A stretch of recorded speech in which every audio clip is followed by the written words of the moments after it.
So if you just joined us, you're watching the 2015 Malta Open from the Eden Super Bowl.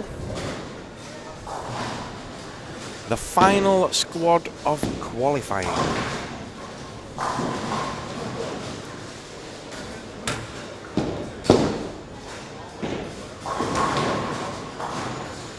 And welcome back to everybody on the chat. Skull292 says, is that Elko?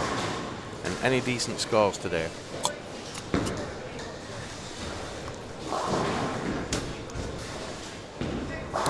Yep, there's been plenty scores, and yep, that's Elko.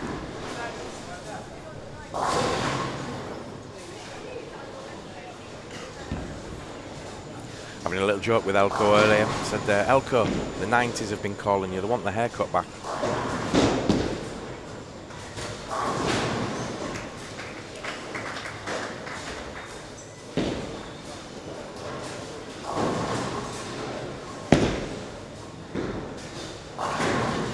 So scores are updated on the official website, edensuperbowl.com. And Ramon Hilferink is still leading with 29.90. Nobody's going to catch him now. Annie Thorell in second with 29.54. And in third, Kenneth Harper with 29.17. Then comes Kenneth Harper, Darren Cundy, Rob Thirlby, Glenn Richardson. Moro Anastasi moved into the top 7 today. The 300 game this morning. Mark Muscat in 8th, Alexandra Larson in 9th, and Amanda Lark in 10th.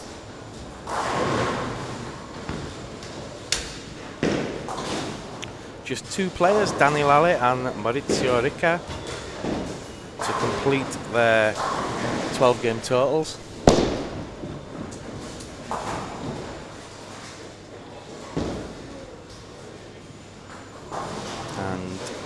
Neither one of them is going to break into the finals by the looks of it.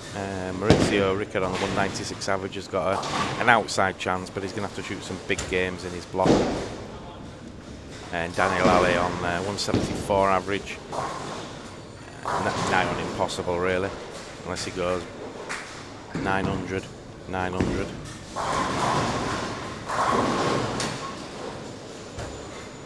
And even then, 1800, you'd have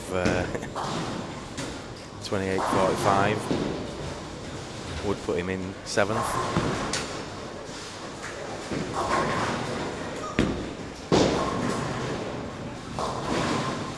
Thanks to everybody that's been watching today. Hope you've enjoyed the day's play. Sorry about some of the technical issues yet again. Seems to be okay at the moment. But now that I've said that, we could have problems. Players in front of us include Anzi Grabrijan, Suabella, Rankin Camilleri, Filip Gruppetta, Elko Gorta, Giannis Statatos, Giannis Konstantinou, and Kostas Kyriakou.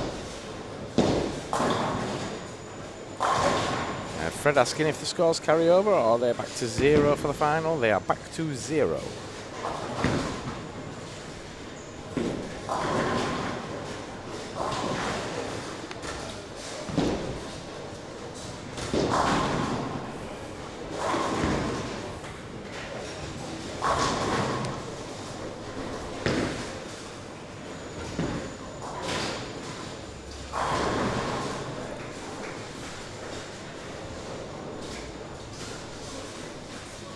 Elko opens up with a double and an 8 spare.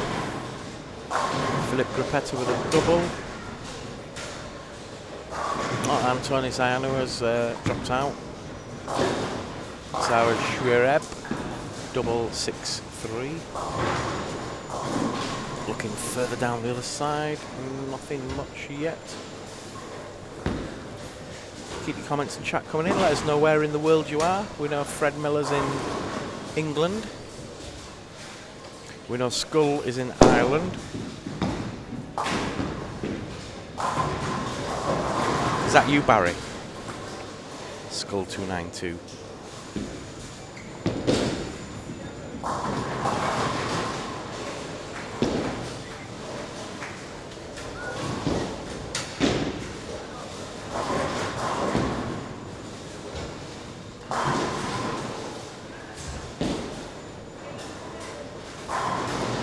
code 88 spare. Costas Kyriakou, strike 9 spare, 9 spare.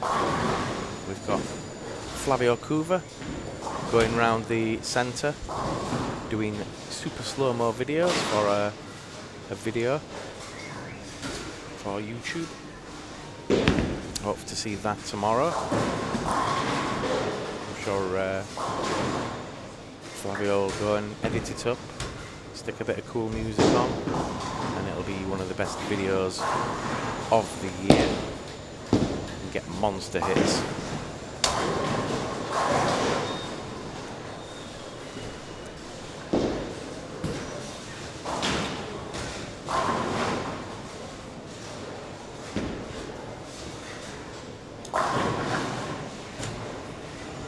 Sure who it is yet, but there's a player down there with the 290 pace, spare Turkey.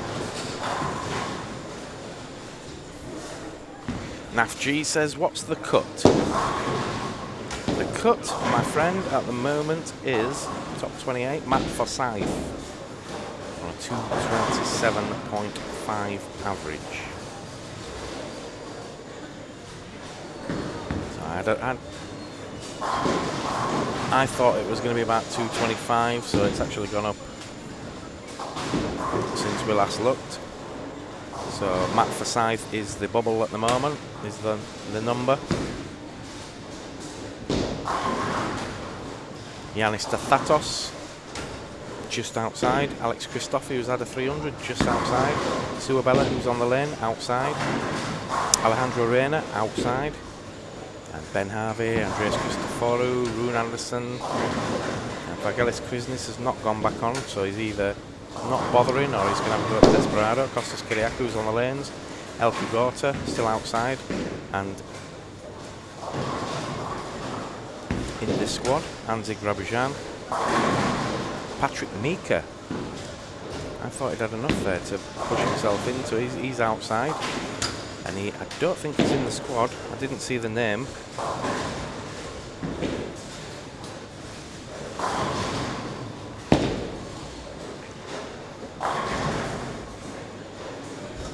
So Patrick must be going for Desperado. I can't see him not giving it a shot now. He's the defending champion. And we could do with Patrick in the finals. Other players outside the cut so far include Vigi Manico, Per Inar Wallstad, Simek Thompson, Lee Chatfield, Frank Selvag, who's also had a 300 and he's not inside the cut, Harris Paniotu, Daniel Swift, Rankin Camilleri, Peter Kniff, David Sayers, another one that's not in there.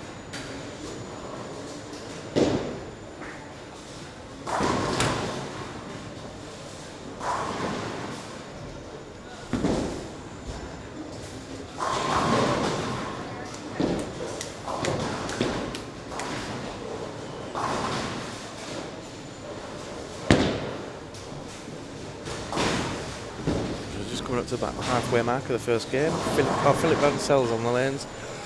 He's outside the cut.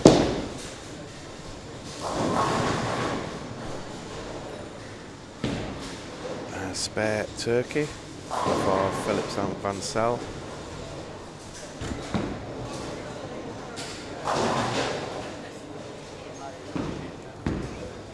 Simek Thompson. Spare open frame 4-bagger. We'll spin over to the other side of the house so you can see what's going on there.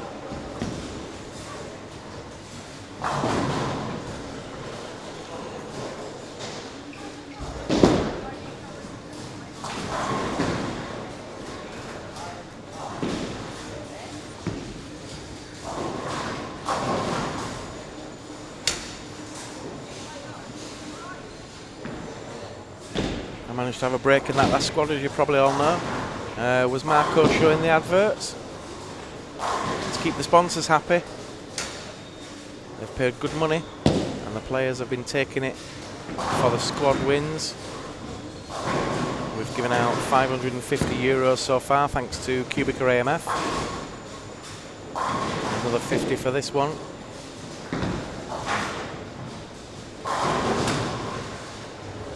big shout out to everybody at QubicaAMF in the UK and worldwide. Good luck to them and more at Bowl Expo that's upcoming.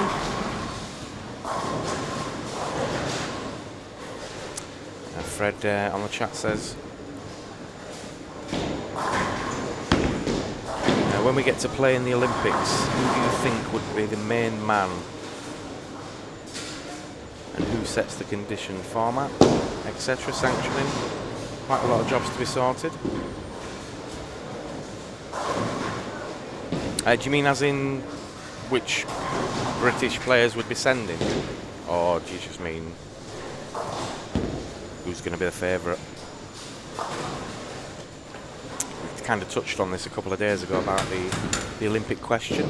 That if we were get to play in the Olympics, how will the team be picked? It has to be British players, it can't be English, and it can't be Scottish, it can't be Irish, Northern Ireland or Welsh.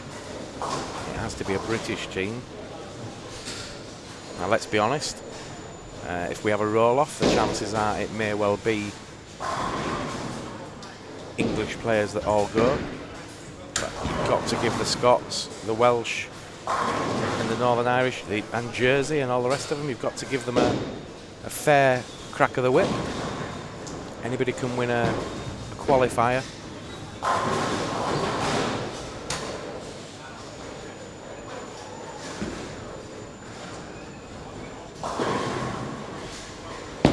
Well, World Bowling obviously going to set the patterns and sanctioning and all the rest of it. It's all going to come under the World Bowling umbrella, and all the other associations will lead into that.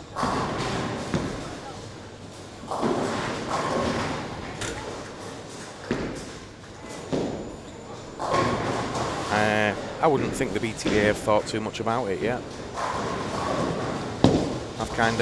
I went to a couple of temping proprietors meetings recently, and I spoke to them at the last one and told them about the Olympic thing. I just told them to keep their eye on it, because if it does get in the Olympics, then corporate England are going to be interested, because it's a sport and the industry and the sport need to be ready for that. He says, laughing. I think the industry will be. I couldn't say so much for the association, but who knows? Would Kegel have a say in it, do you think? I wouldn't have thought so. It's going to be up to World Bowling to decide who they're going to use as the oiling sponsor and all the rest of it. I presume it might go out to bids.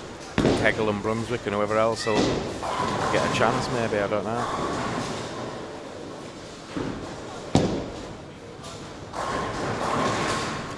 To be honest, Fred, I'm kind of not worried about all that. I just wanted to see us in. I worry more about how we're going to send a British team. It's going to take the BTBA to bring all the other associations together, as it should be, because we should have an English Temping Bowling Association, not a British Temping Bowling Association. I believe that the BTBA should be above the ETBA and all the other home nation associations, but that's my opinion. What do you guys think? Do you think the BTBA's days are over from that point of view? The STBA have got their own association, and NITBF, TWBA, whatever they're called, the Welsh.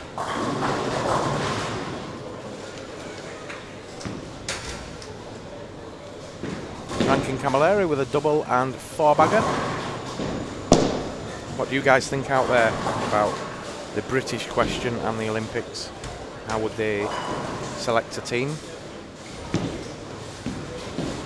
I know for a fact the Scots are not going to be too happy if you just go in and say, right, we're picking Paul, Dom, Stu, and I don't know. I'm not sure how many even are going to go. Is it going to be like the World Championships sending 6? Is it going to be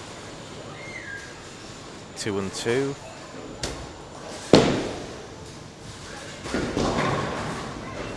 Skull 292 says all the associations do a poor job. Yeah, you're right, Barry. And if it's not Barry, it's something Barry would say.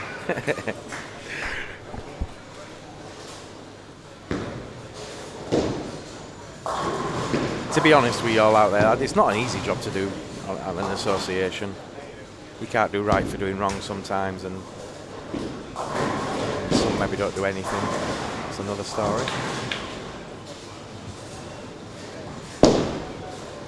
But I think the days of moaning at this, that and the other are kind of over. We've got to all work together, and if there is problems, you've got to be part of the solution, not the problem. Skull 292. Bowling shouldn't be in the Olympics unless they remove easy laying conditions and steroid bowling balls.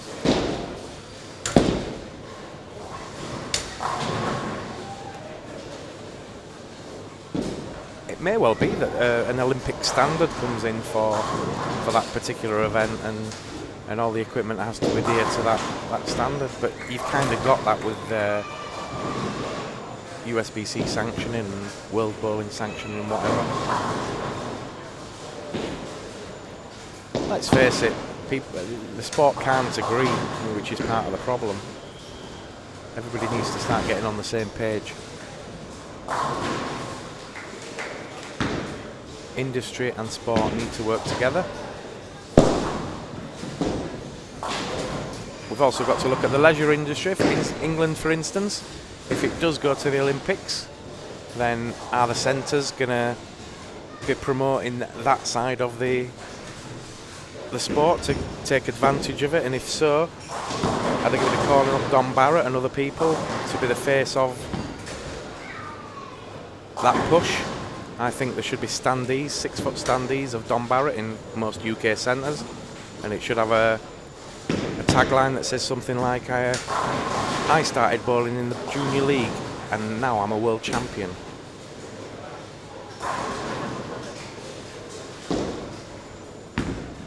But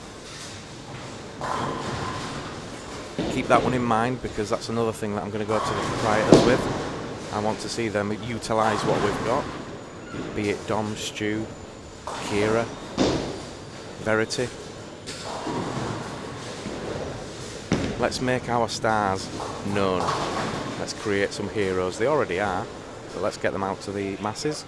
And the same for every country, really. I think most countries should look at who's the best player in their country, and in the centres there should be a picture of that person to encourage youngsters to want to emulate.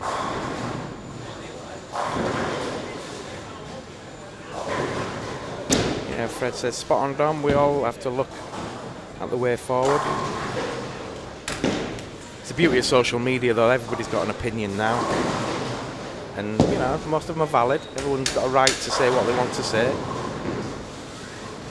But I don't like it when bowlers attack bowlers. It's not right. And bowlers attack the sport. Yeah, sure, things are not right, but get over yourselves. If you're worried about something, get off your backside and do something about it. I thought in England that there wasn't much media. Created a website, sat here live streaming to you. Do it, just get on with it. Fred, I know you're on the same wavelength. You've tried and failed to get people excited about things. You out of everybody knows how difficult it is to lead a horse to water and make it drink. So coming up to the end of the first game.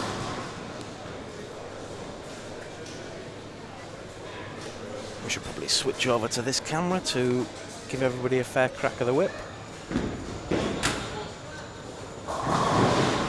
Ooh, they've changed the graphics. We got cube there. Should we do another one? Look what we got now. Swing door. What's this one? Ooh, very nice.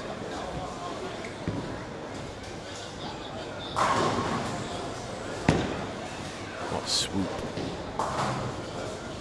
Sorry, I'm making you dizzy. Ooh, nah, I don't like that one. I'm just going to stick with smooth. Skull 292 says it's tough because bowling needs to be marketed to non-bowlers to make it more fashionable. But how on earth is that going to be done? It's hard to come up with answers.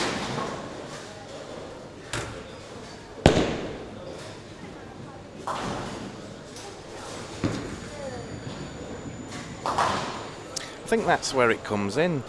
You've got to have like a figurehead of the English game, like Australia would have Jason Belmonte, and maybe they'll stick posters in all the centres with his face on it, and you've got to take advantage of what you've got. I mean, we're lucky in the UK that we've got Don Barrett and Paul Moore and Stu Williams that are winning a lot of stuff, and that's no disrespect to the up-and-coming England players and on the male and the female side, but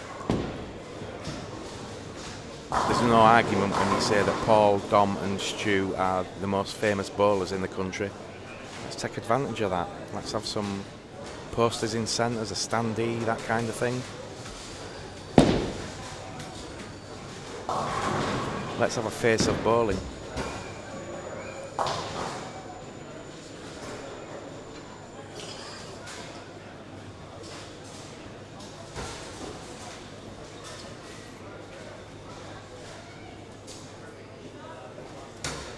Moments away from the end of the first game. 200 for Elko, 191 for Giannis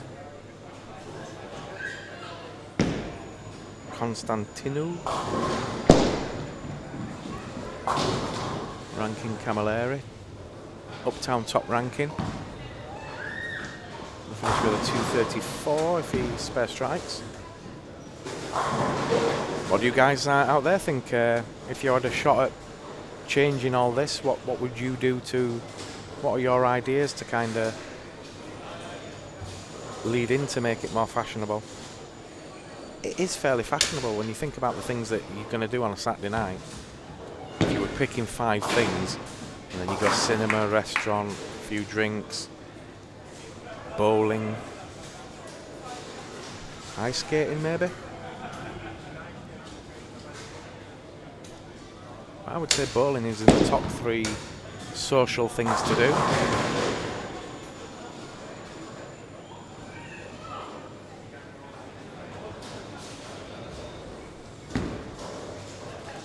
Now, one thing that does grind my gears though is the moaning about this centre don't want leagues and that centre does, and get over it. Just make a list up, decide which centres want leagues and which centres don't, and the sport will promote the ones that do, and we'll have nothing to do with the ones that don't. We'll help and all the rest of it. The sport's the sport, the game's the game, the leisure activity is all part of it. But there's no point moaning at certain centres that want to make money. If you're a guy owning a 20-lane centre, you're not going to give it away when you can sell it at a fair price if you're busy. And you don't want moaning league bowlers that want the earth. I spend a lot of time around league bowlers and all the rest of it, and I don't like some of them. I'm sure there's plenty of people around the world that feel the same. We can be our own worst enemy. Bowlers know everything about everything, if you listen.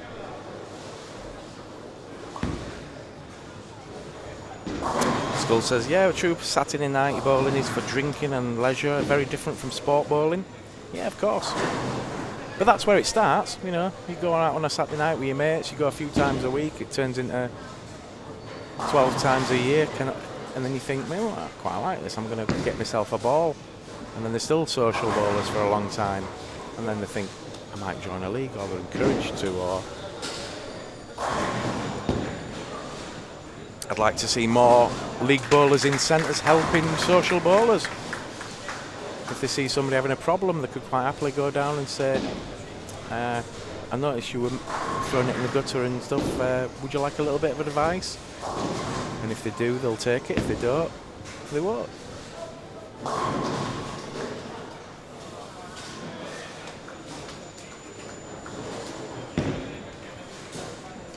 I'll get off my soapbox now and I'll let you guys decide what you think the right and the wrong answer is on those kind of things.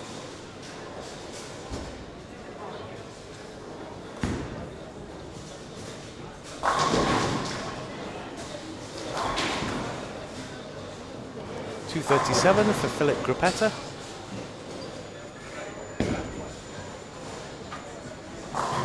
And Suabella, the Queen of the Mediterranean, is going to finish with 214. So we're going to take a short break, go off for an advert break, and we'll be back very shortly. So here's a few messages from our sponsors.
Welcome back to the 2015 Malta Open from the Eden Super Bowl. We're just waiting on some scores.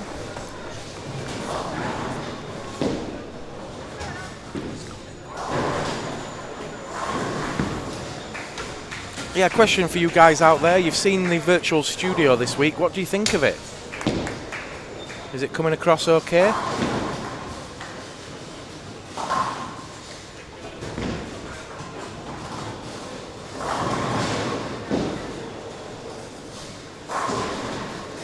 Obviously it's the first time we've done it at a tournament, so it's all kind of virgin territory. We're hoping to improve on it. This was a good practice for my next gig anyway, which will be the Irish Open in January, unless somebody comes knocking on my door. But we're going to be working with Storm and Dave Cost, who does the media for Storm. He's coming over to Stillorgan from the States, so I'm looking forward to working with Dave. I'm going to try a few different things, maybe make it look more like a studio behind a desk and all that kind of thing. Have videos playing in the background, whatever else. Just play around with some ideas. But what do you think of it so far? Is it coming across okay? Looks good, says Skull. Kind of think with a green screen you're limited by well, only by your imagination. We could do all sorts of stuff.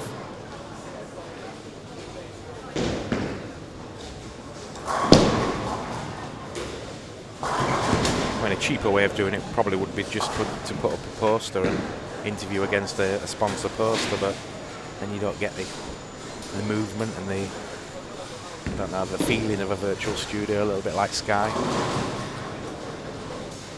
So the scores after the first game: Grant Duggan with a 264 leads the way. Philip Vancel from Malta with a 248, and Andreas Christoforou with a 246, taking up the top three. Lauren Duggan from Northern Ireland up there with a brother. 237 scratch, 245 with ladies bonus. Just ahead of Yanis Stathatos with 244. Neil Sullivan with 237, Philip Grappetta with 237, Rankin Camilleri with 234, Simek Thompson in 9th with 231, Dennis Machia from Malta with 231, Jarin Lorenk 224 in 11th, Alejandro Reina from Costa Rica with 223, Suabella 214, Carlos Lee 215, Suabella 222 with ladies bonus of course.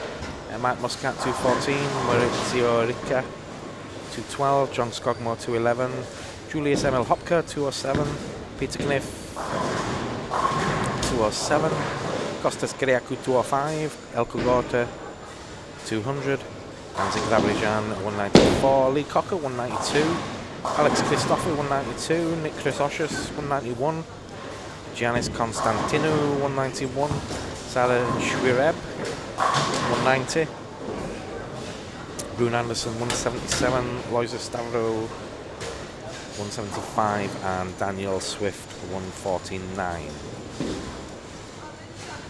JTST Fred Miller says about the green screen, excellent Dom. It's not perfect yet. I mean, the lighting's not too bad, but you'll notice a few crackles here and there around it, but I'm quite pleased with the way it's turned out. It could have been a disaster.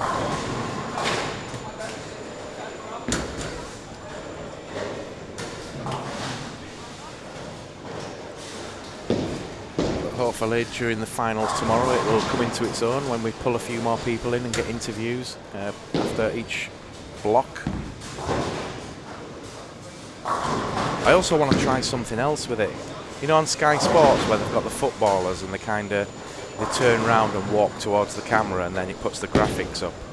I want to give that a try, because we can have the player turning round from the green screen and walking forward a little bit, smiling, and you know, like a moving visual with the graphics, and talk about each one, high game, that kind of thing. Just kind of find ways to turn a stream from just a static camera and commentary into almost like a program that you would see on TV. Obviously, we're not got anywhere near the amount of money that TV's got, but it can be done on a budget. Salvin the Jester, Elko, cut out the re-entries or you won't be able to get any drinking in. He loves a squad, does Elko. The tournament lost a lot of money 2 years ago when Elko qualified early. Must have been about 6 entries didn't get spent because Elko had qualified after about 3 squads.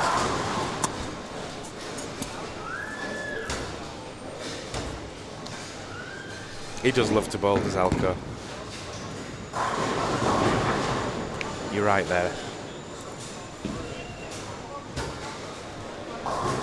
Gentleman, the gesture says, I know, I can see him in each squad, nearly.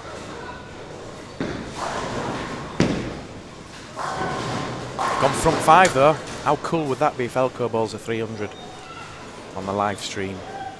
Be one of the more popular 300s. Not that any of the others have not been popular.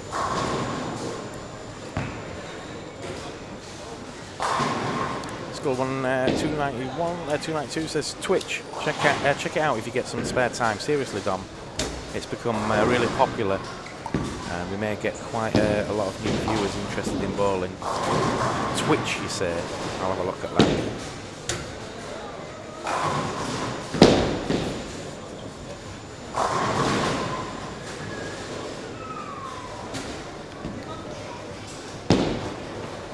Video game platform community for gamers.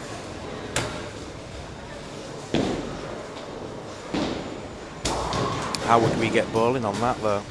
Would it be through a bowling video game?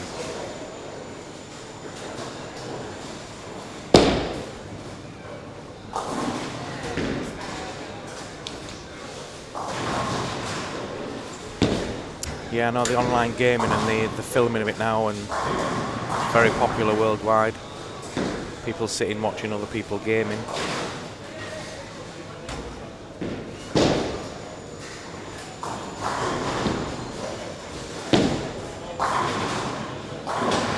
Need to take a small vid of each player and then you would interview and play it back. I'll use the webcam.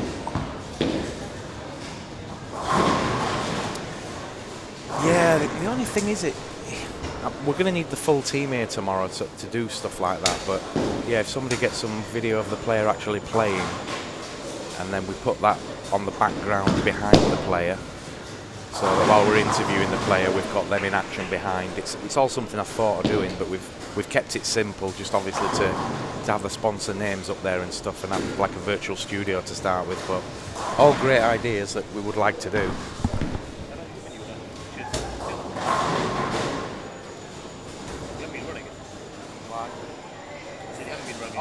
I've run a Chisco, but I think you want to give you this here. I think it's the one from last year. I'll give you one from this year. We'll save it for the tomorrow.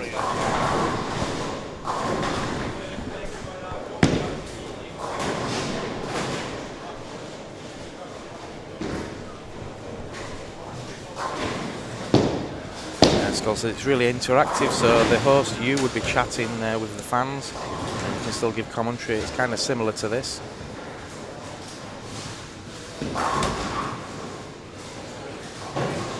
We'll certainly run the rule over it and have a look.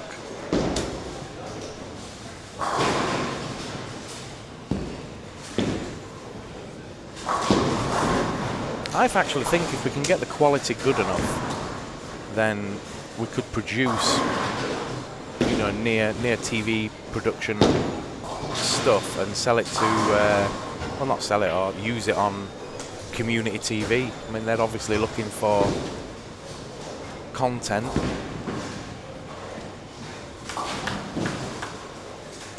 So it'd be nice to get bowling through community TV in and around the country. Forget the mainstream, they're just not interested in us. BBC, ITV, Channel 4, all those, they're not interested. The only thing they're going to be interested in is a pro celebrity, which is something I'm actually working on at the moment, or an idea.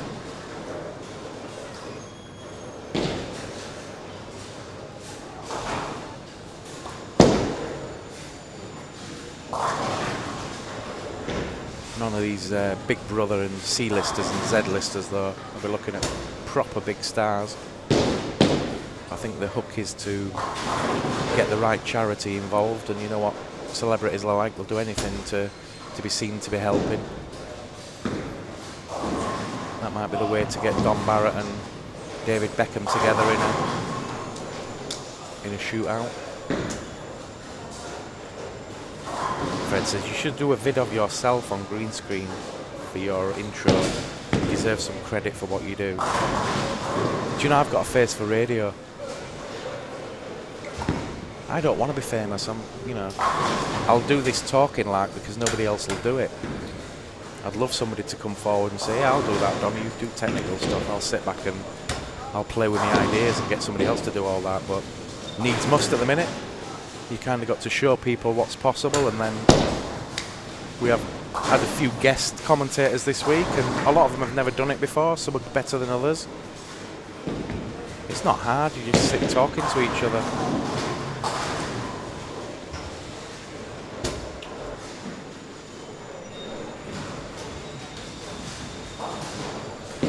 To be honest with you, Fred, anyway, I get a warm glow just by people coming in and seeing the website, and every so often they go, I like talk temping, and that's all you ever want in life, just for something that you've done to be accepted.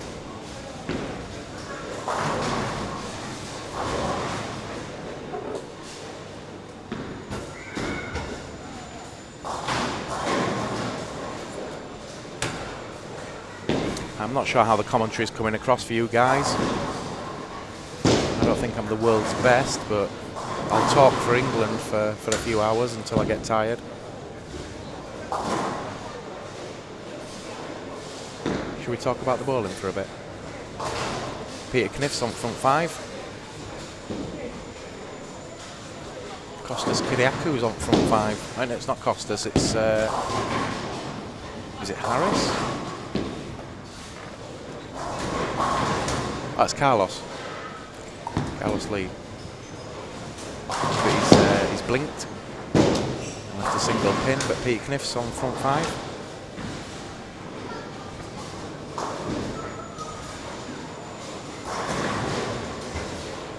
I think, Fred, it's bad enough that I've got a Yorkshire accent and I'm doing live streaming. Well, there's people around the world going, who is this guy? Why does he sound like Sean Bean?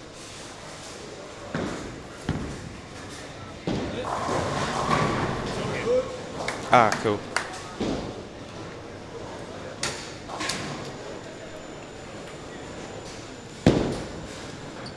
Just gonna download a video that we're going to show tomorrow of the new Chisk beer advert. We'll be showing one of the sponsors here this week besides QubicaAMF. We've not mentioned Chisk much, and we've showed a couple of the videos, but we've got the latest 2015 advert from the national beer of Cyprus. Cyprus, Malta even. Gotcha. Thank you very much, Neil.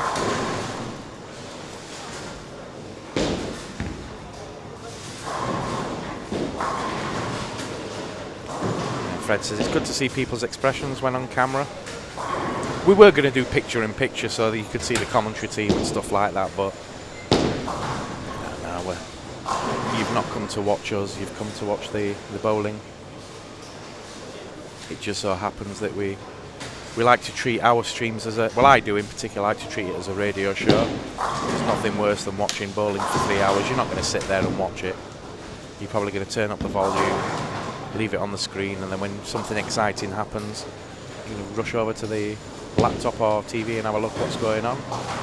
I've heard from a few people, they turn up the sound and just listen in, and when something happens, the ears prick up and over they come to have a look. Fred says the thing is, Dom, it's clear and understandable.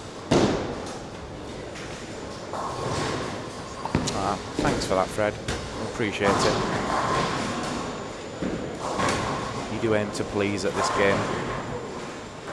As I said in one of the streams earlier on in the week, I hate watching live streaming. It's so boring sometimes, especially when there's no commentary, or if the commentary is not very good.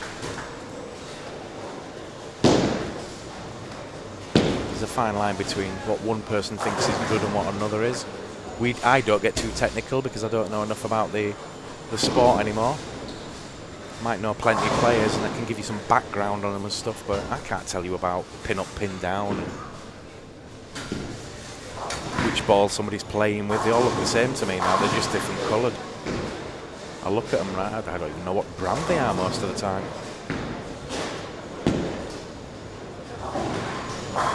But then again, a lot of people out there don't either, so we all learn together.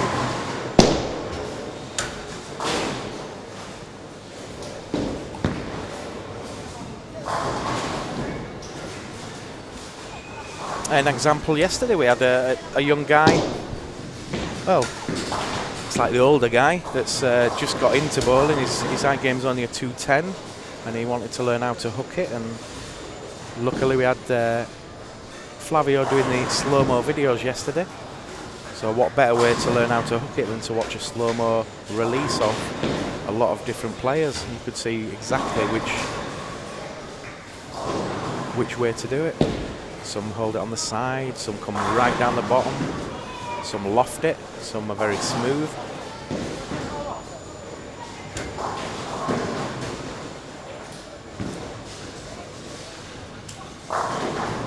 And something we do that I've not seen too much on other streams is we go off on a tangent and we talk about the sport in general and less about what's going on the lanes. Which it works well when you've got live scoring because people don't need to ask what's happening on the lanes. They can see the scores, they can watch the video. They don't need to ask those type of questions, which leaves you to free up to discuss things like we are doing now. There's maybe not enough of that in live streaming. So if you other live streamers are watching, take a tip.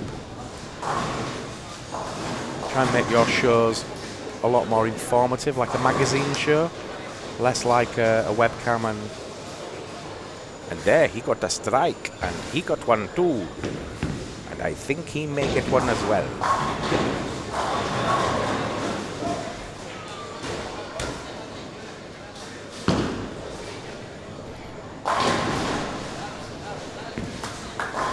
Philip Gruppetta flying at the moment.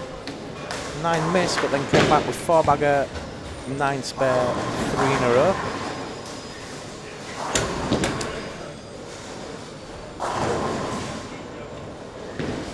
Come on then, Fred.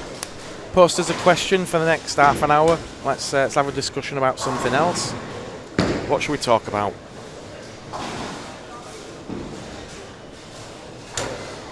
Just coming up to the end of game 2. So you've got 5 minutes to come up with something that we can talk about for the next game. We'll be going for a short advert break and see a little bit more of the amazing BESEX scoring system. For anyone that's missed anything this week, we've been talking about the new AMF scoring system, which does things like Facebook integration, virtual waiter, U-Tunes, which takes 3 photographs at the console and puts them up on the screen. A little bit like if you've ever seen a Jib Jab video, where you put your face inside like a dancing elf and that kind of thing. Same sort of thing on the monitors above you. It's also got a PBA feature where you've got a PBA grid, and when you get strikes and stuff it shows strikes from the pros. I actually said to AMF, can you not improve on this by maybe actually bowling against a pro? How cool if you went to your local centre and you play against Belmo.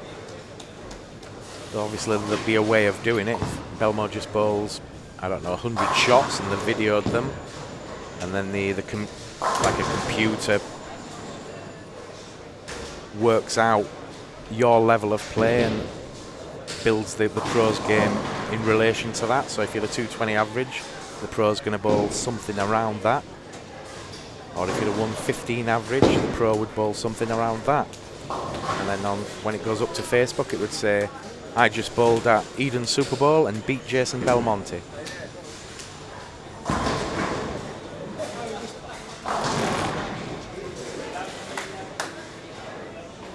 Fred Miller says, I personally like to hear bowlers' bios and how they became so good and what they have done or what they've won, etc.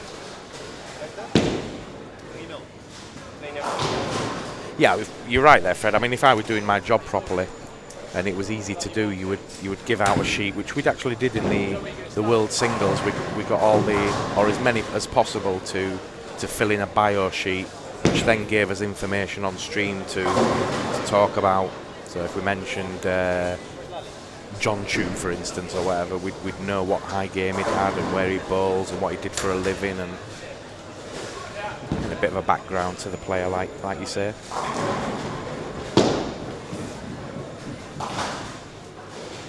Right, so Fred has posted a question for everyone. I'll answer it after the break if you guys want to start on it. Has bowling started to pick up after quite a lot of events were cancelled?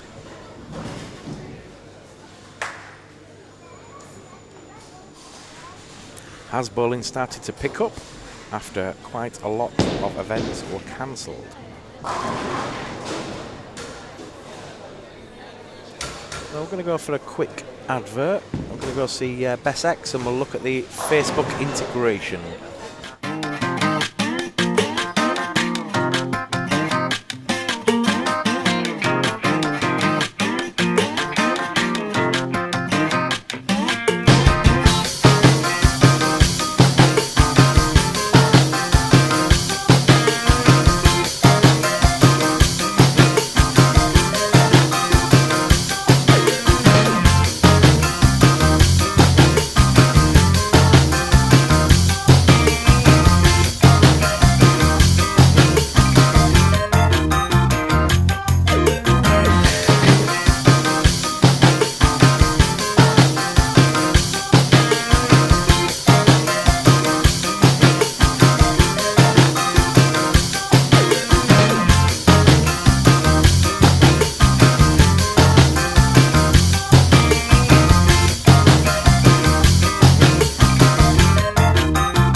Welcome back to the 2015 Malta Open, live from the Eden Super Bowl in St George's Bay.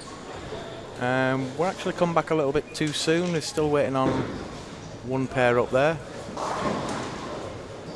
We'll have some scores for you in a minute. We'll have a few decent games on that 13 and 14. It's been a dodgy pair for some, but the scores look okay there.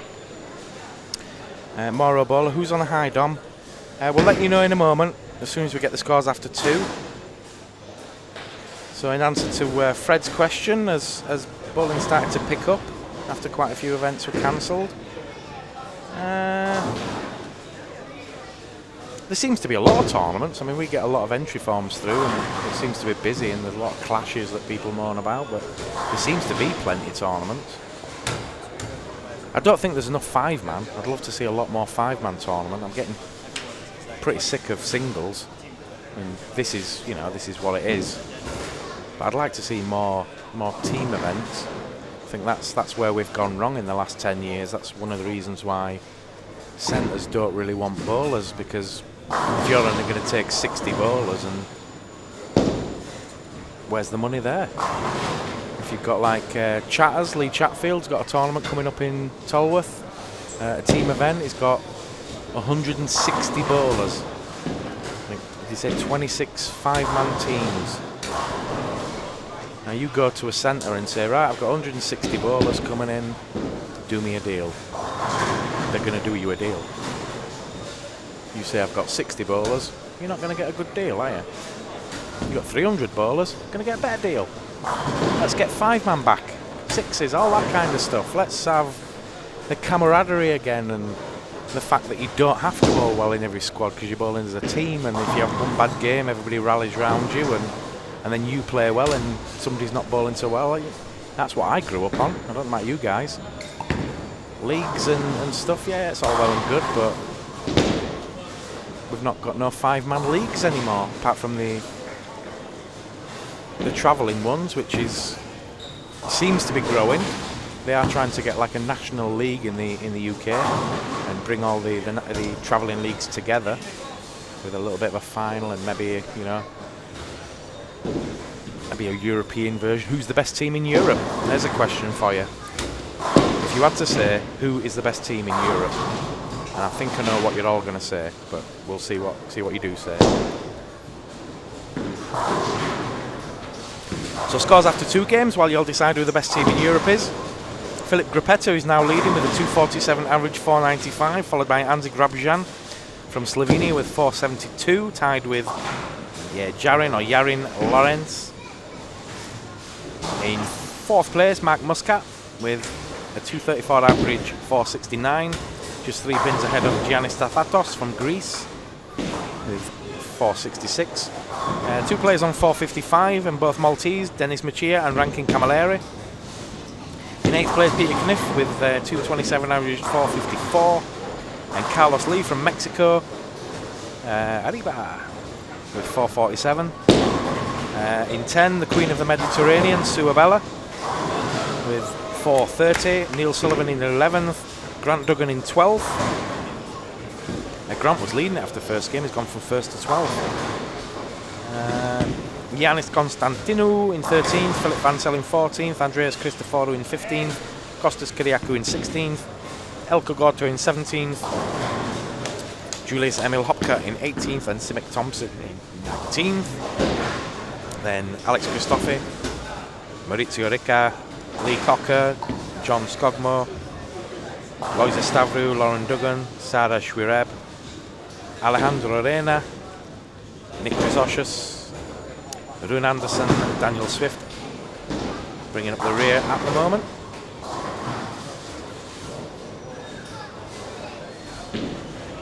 So come on, who's the best team in Europe, if you had to say?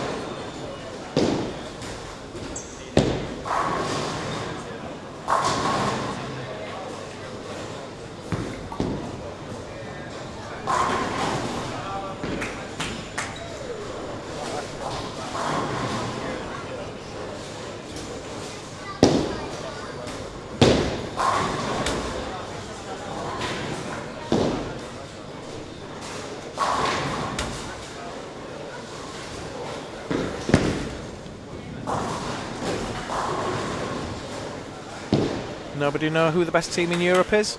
Nobody want to suggest anybody?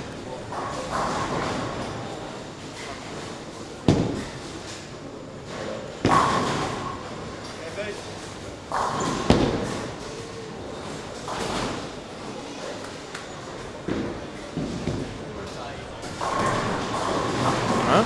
Ah.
So, yep.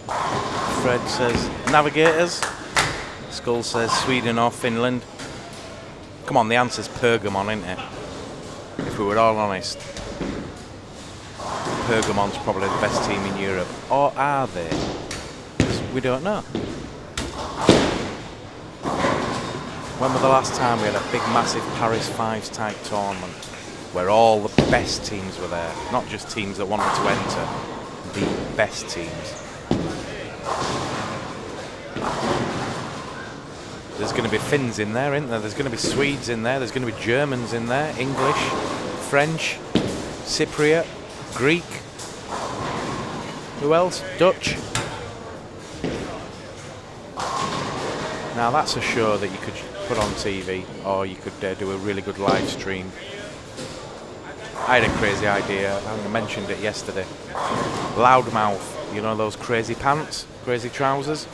How about 16 teams all in loudmouth pants? All different types. So say England have got English type ones, the Swedes have got whatever crazy blue and yellow type ones.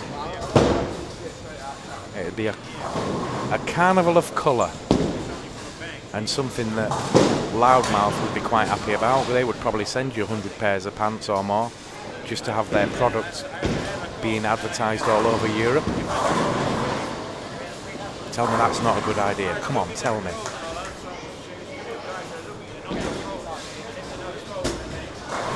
That might be taking it too far. That's kind of gimmicky. But the idea of a European fives, but maybe an invite only, or a little bit like the Navigators Cup a few years ago.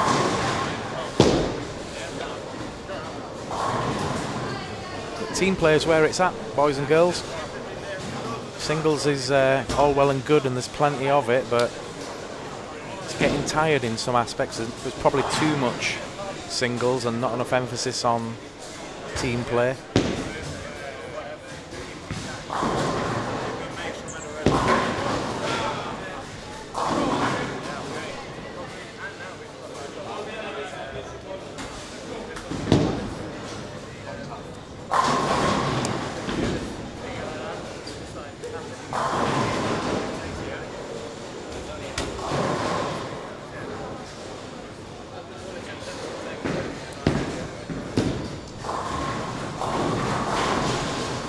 Halfway through game 3, current leader Filip Grapeta, over 247 average, 495, followed by Slovenian Anze Grabrijan with 472 and tied with Jarin Lareng from the Czech Republic. Carlos Lee from Mexico has opened up with the front 4. Anze Grabrijan's opened up with front 4 as well. I think we've had 5 300s now. Rob Thirlby. Who else had one? Sam Rose. Frank Selvag. Moro Anastasi. And there was another one. Who was the other one? Can't remember now. Come on, you guys at home, you know us have the 300s. I should know.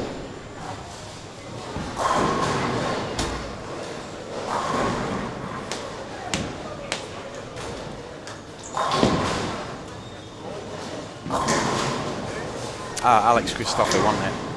Toffee. Good friend of Domsy Barrett. Dom says he's already signed up, or Neil Dent says Dom's signed up for next year for the 25th anniversary. We're going to be looking for a big headline sponsor for next year. Playing around with a few ideas, but it's nice to see some of the former champions come back, and maybe if there's six or eight of them, they could have like a mini tournament amongst themselves. Belmo was here in 2004, we were told. It'd be nice to see Jason come back on a little trip if he was available. But how about the Storm Malta Open next year? How cool would that be? El Cagota, get this, front 6.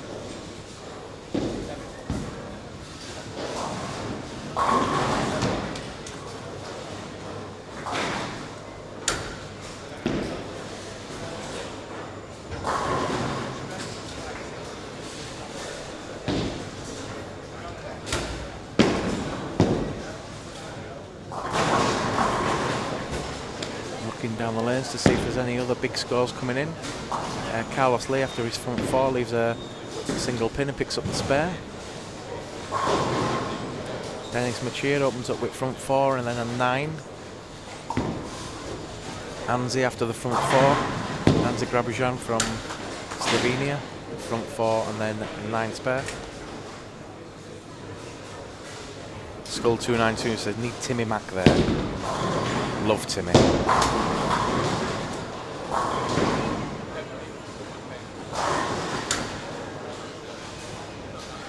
There's not many countries that Timmy's not been to, so Malta would be a good one to get into.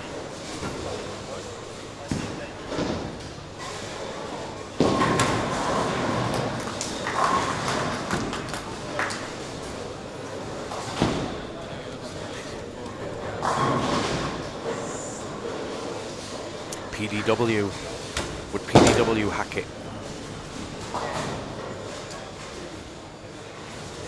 I think the only way it would work to get some of the bigger players is if there were a bit of a swing going on. So they come over for this one and then whatever's next on the European calendar. For instance, the two South Americans have come and they've come for this event. Then they're going off to Poland and then the Brunswick-Madrid Challenge. It's a long way to come to a little island in the Mediterranean just for a €4,000 top prize or something.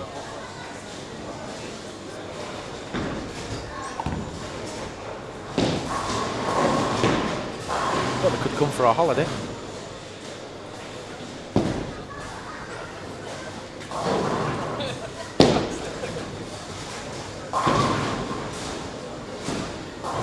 Now I think we've got Dave Cost at Storm watching at the moment, so big shout out to Dave. He's told me today that he told me yesterday he's coming over to the Irish Open in January and we're going to get a chance to work together on a live stream. He's pretty stoked and excited about it and I am too. I don't know if you've noticed a difference in Storm's media over the last couple of years. It's all down to Dave Cost.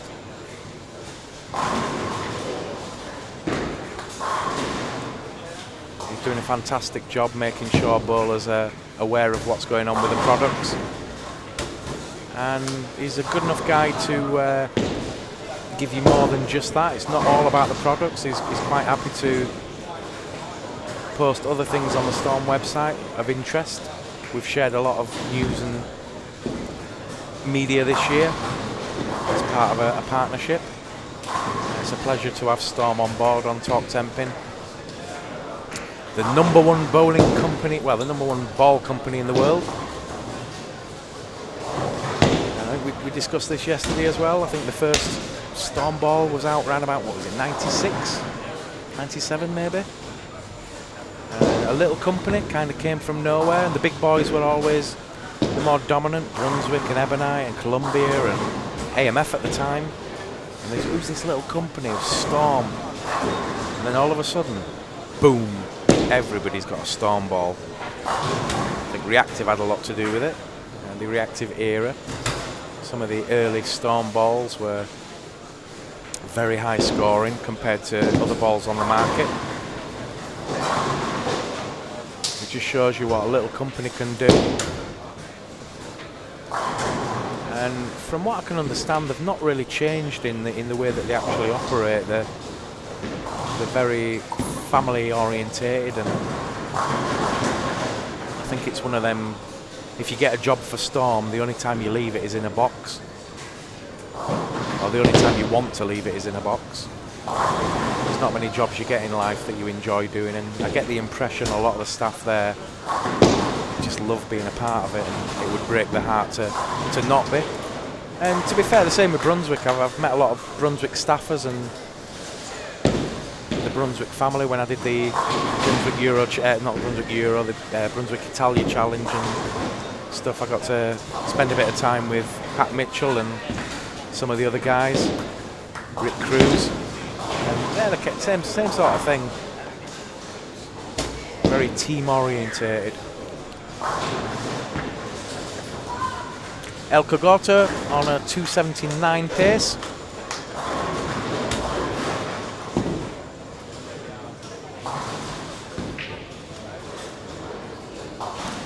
JTST could do with the likes of Virgin and make it €1 million shootout for the 25th. $1 million. Can you imagine? I often thought if I ever won the lottery, would I give £1 million away just to have a big tournament and give $1 million away? What's the point, really? I don't think throwing money at something necessarily makes it better. Hard work makes something better. And a good product makes something better. But I do want to see Nike do a deal with Storm. I think if we had Storm Ticks or Storm Nikes, every kid in the country would want them. They'd be like the most popular bowling shoe ever. And just because it's got a tick on it. Or the Adidas Storm bowling shoes.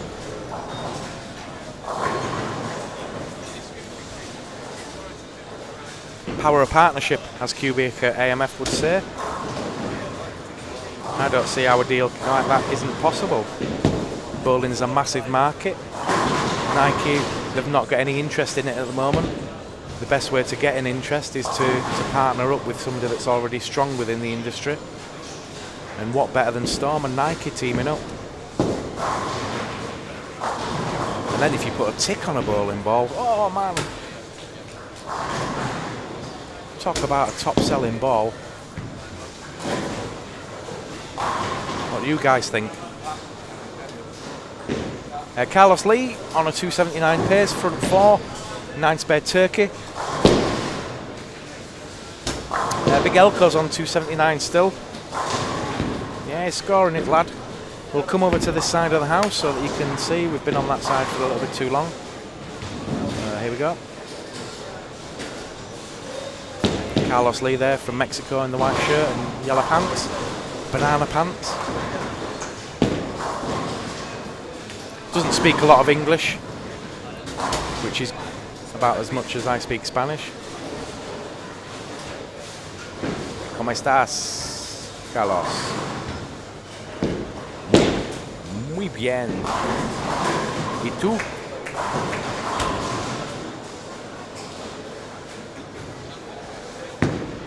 Bien, bien, gracias.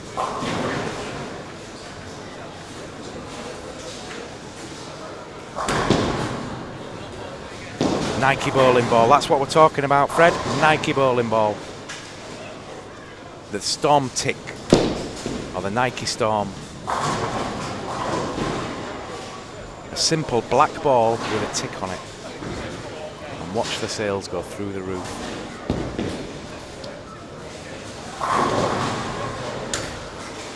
Or a series, a Storm Tick.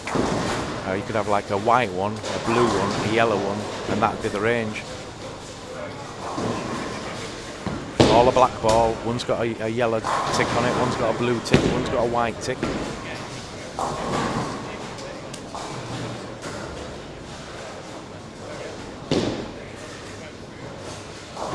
I'm not sure an Adidas bowling ball with 3 stripes on would. It kind of looked good when in your hand, but how freaky would it look going down the lanes unless you got if you got the lines to kind of follow the track. That might look cool. Delco finishes with a 268. 216 for Alex Christophe. 234 for Yarin Lorenz. Carlos Lee still on that 279 pace. Dennis Machir on the 279. Scores coming in thick and fast. Oh, there you go, Selwyn, just making me look stupid now. Estamos mirando stream de Aedon.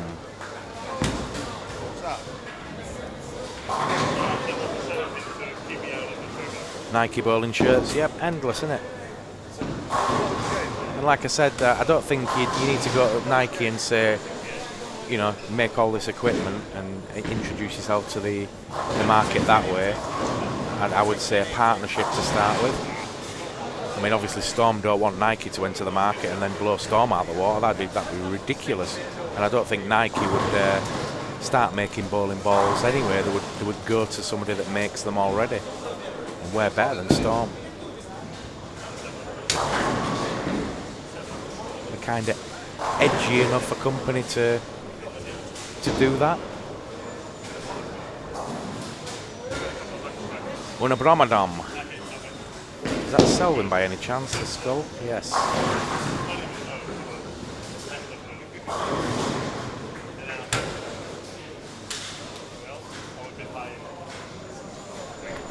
¿Tienes hambre, Selwyn? Are you hungry? That's about as good as I get.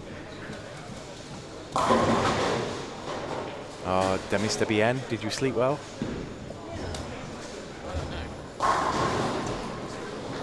I've got a 6-year-old that speaks fluent Spanish with my wife being Venezuelan, so every morning she's teaching me a little bit more Spanish.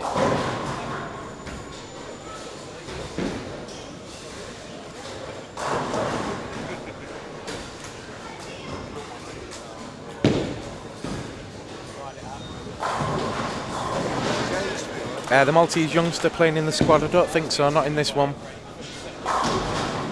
Which one, Matthew Magro or Sarah Schwireb? Sarah's got... Where's the one for 2 games? Sarah's on 192 average scratch, 200 with ladies bonus, 400. And she's back in 26th at the moment.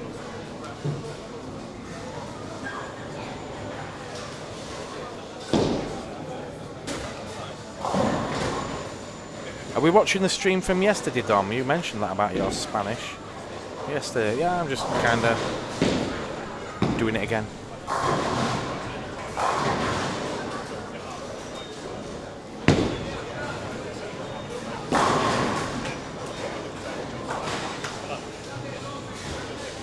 Just moments away from the end of the game, and we'll have some scores on the doors after 3 games. The last squad of qualifying. Been a tough week for some players and a joy for others, and it will all culminate in the top 28 being found. And then we've got the always exciting Desperado, the 1-game shootout. They pay the €50, they take a chance, and 4 players will make it through to the finals. We've also got players going through from the high turbo games, and we'll find out who those will be very shortly. And then tomorrow morning from 9 o'clock, the business end of the tournament starts, the real serious stuff, final step 1. I think by 5 or 6 o'clock tomorrow, we will have a champion. Who will it be? We do not know.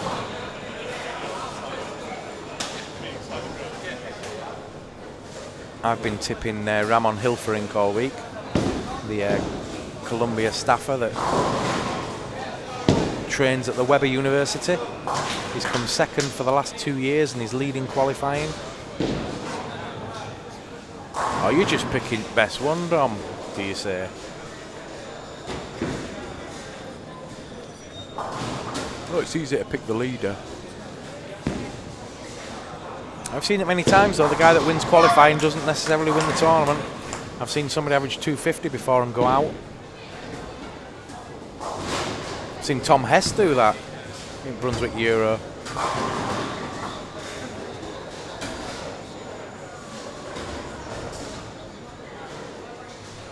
Yeah, that's the problem that some of the players in the top 8 are going to have, that they're going to come into the final step 3 and they're going to come in cold, whereas the players that have played the previous 2 rounds are going to be warmed up.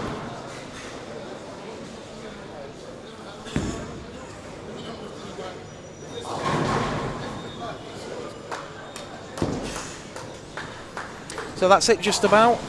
We're going to have a quick short break. We're going to put an advert on from our sponsors QubicaAMF and we'll be back very shortly. Don't go away.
Welcome back to the 2015 Malta Open, live from the Eden Super Bowl in St George's Bay on the beautiful island of Malta. Just waiting for some scores after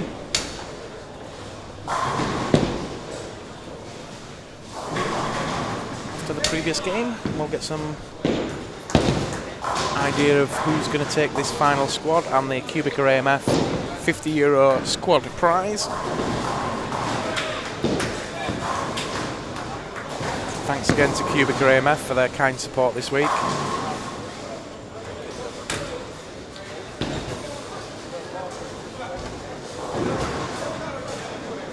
As QubicaAMF say, the power of partnership. And we've got a fantastic partnership this week with Dutch Bowling TV, Marco Landman and Simon Shepherd. Also Bowling Digital.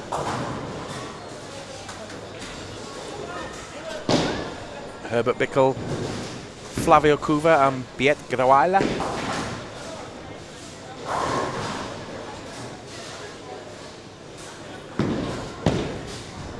So moments away from the scores. After 3, and we're at the halfway point of this final squad of qualifying with just the Desperado to come.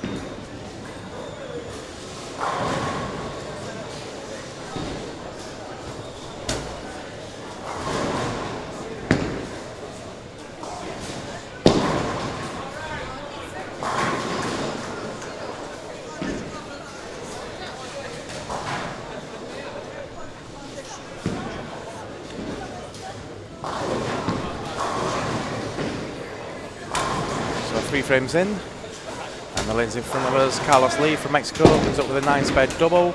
Rune Anderson with a 7-spade double. Alex Christophe bowled a 300 yesterday. Strike, 9-spade strike. Dennis Machir from Malta, 8-1 Turkey. Sarah Schwireb, the young Maltese up-and-coming star. The new Suabella, or the first Sarah Schwireb. Thank you. Oh, Dennis Machir is now leading. 244 average, 733, followed by left-handed Slovenian Anze Gravrijan with 710. Jan Lorenk from Czech Republic on 706. Carlos Lee from Mexico in 4th place with 705. Yanis Tathatos, a previous squad winner, with 702. Elko Gorta from the Netherlands with 701. Then Giannis Constantino from Cyprus, 693, tied with Philip Gruppetta from Malta. Mark Muscat from Malta in 9th with 683, and in 10th, the Queen of the Mediterranean, Suabella, with 652.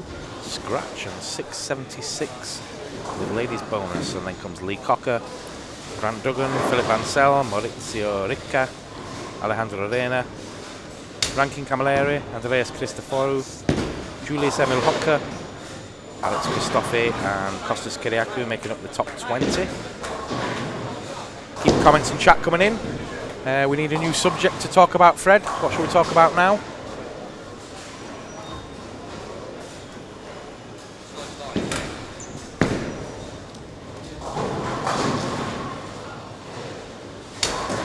I'll have a think myself. What question could we pose?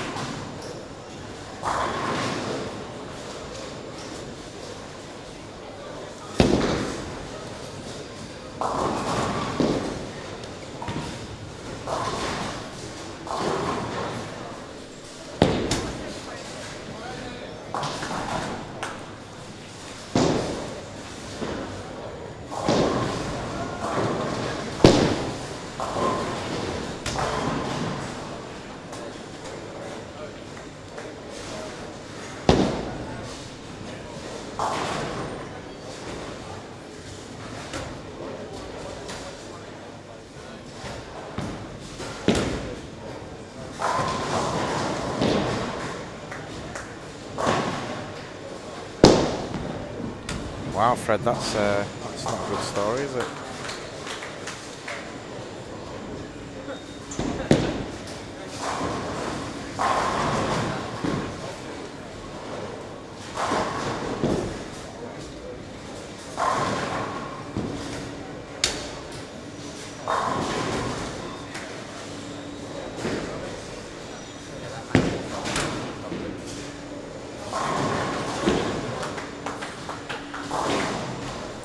Mark Muscat with a open frame turkey. Sala Shureb from Malta with that turkey. Follows it with a 9 spare.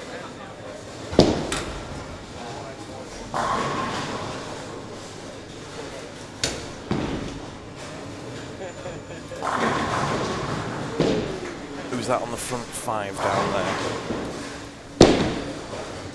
Yanis Stathatos, or is it? No, it's Yanis Konstantinou. No, it's Stathatos. Front 5 and then a 9 count.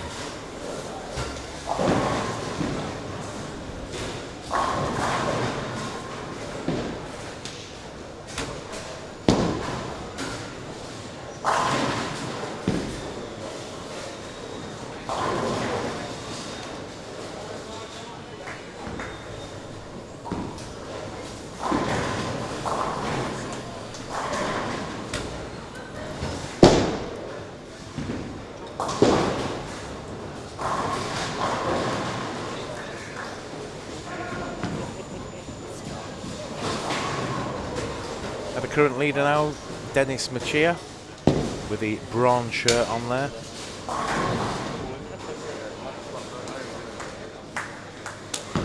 (8-1), Turkey, 9 spare, strike 9.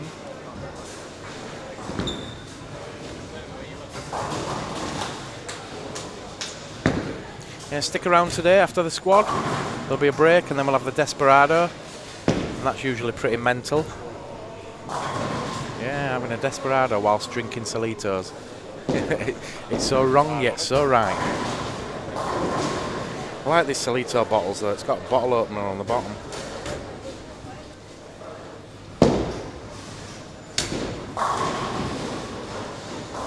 For anyone that doesn't know what Solitos is, it's tequila beer. Pretty strong. Very tasty.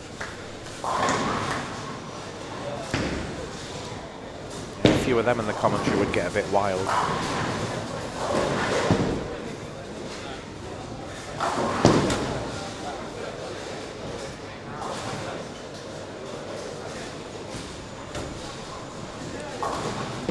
Yeah, Fred, if you're going to post something, post a bit of fun. You're messing with my chi.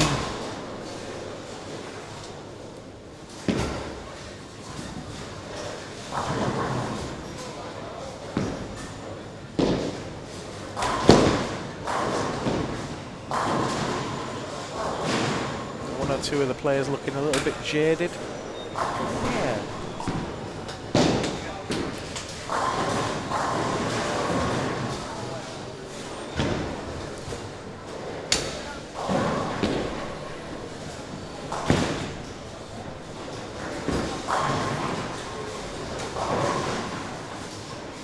Might pull somebody in for the commentary on the Desperado, and that'll free me up to run up and down the lanes and get the scores as quickly as possible. We'll see who's available, who isn't in the Desperado. Low man in Desperado buys the beer. Low man in Desperado usually drops out after 3 frames.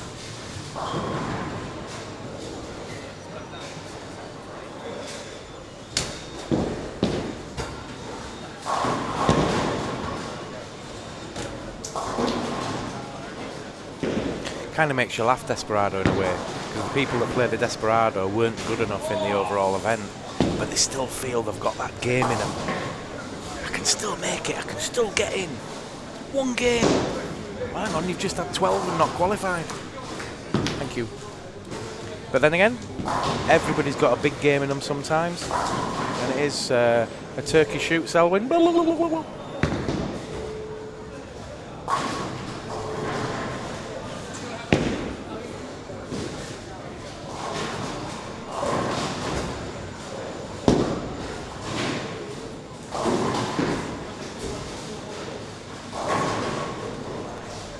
But it's always exciting, is the Desperado. One player on one lane. got 20 lanes, so I don't know how many we'll get. We'll probably get about, I don't know, between 10 and 20 players on the Desperado, I would think. Nice little money spinner for the tournament at €50 a pop. Extra grand in the kitty.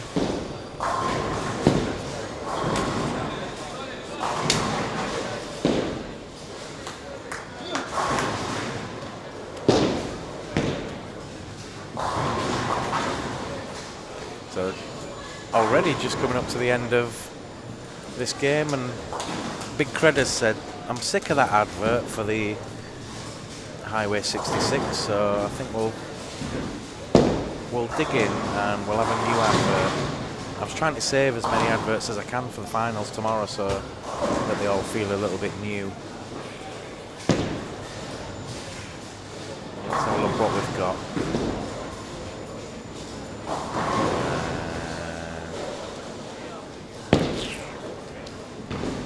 Monster Factory. I think we'll go with Monster Factory.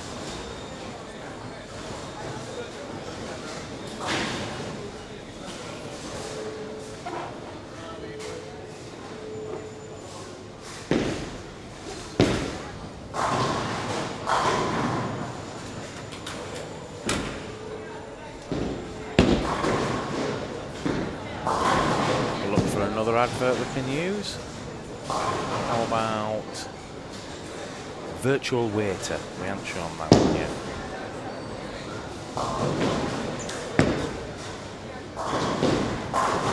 So just a frame or so away from the frame or two away from the end of the fourth game. Down this end, other players up there have got another half a game to go. Top three after 3 games. Dennis Machia in first with a 244 average, 733. Anzi Grabrijan with a 710, and Jarin Laurent with a 706. Selwyn the Jester. Oh, Dom, you do make me laugh. I try my best. If it ain't good enough, what can I do? We like to have a bit of fun on our streams, on my streams anyway, Selwyn. We're all friends, aren't we? We all think the same thing, we all love a bit of bowling. Let's make it a bit of fun.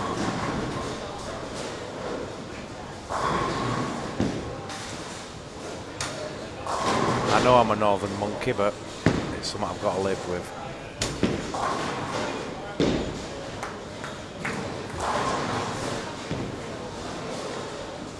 Shall I do commentary in a Cockney accent?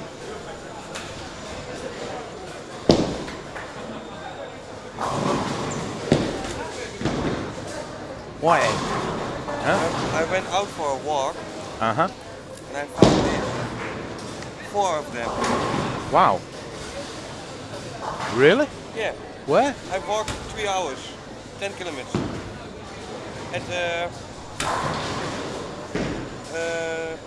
you have the hotel, Cortina, where Marco is staying. Yeah. And then you go that way.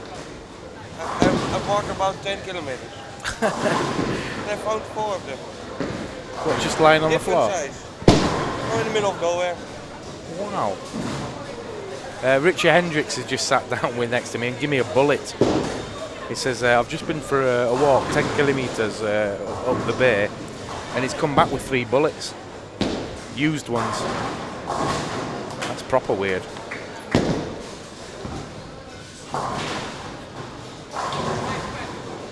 What then?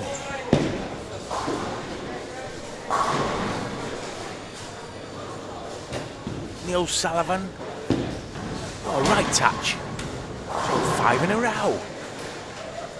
Nice. Wow.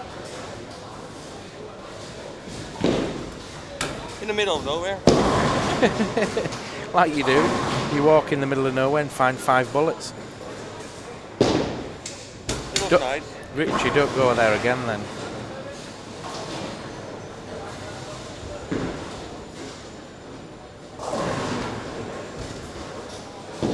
Oh, Beautiful flowers, Richie. Yeah, a lot of. Yeah, Richie Hendricks, you may remember him from 12 Strikes in Malta fame. We had a few hours spare last year, so Richie and I decided to go around the St Julian's area into various places, and we bowled a strike in shops and on a bus, on the beach, in the cinema, in a hotel. Oh, connection gone.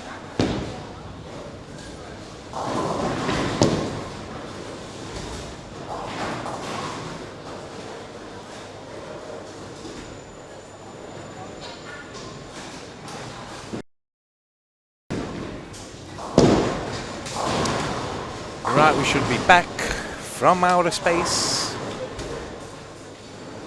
No audio, no video. We should be back now. Can you hear us yet?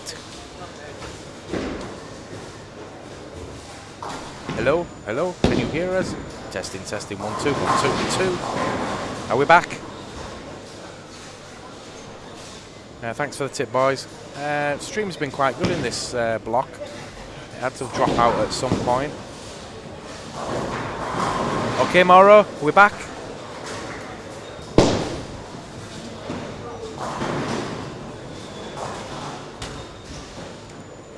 Just coming up to the end of the 4th game. Another 2 to go.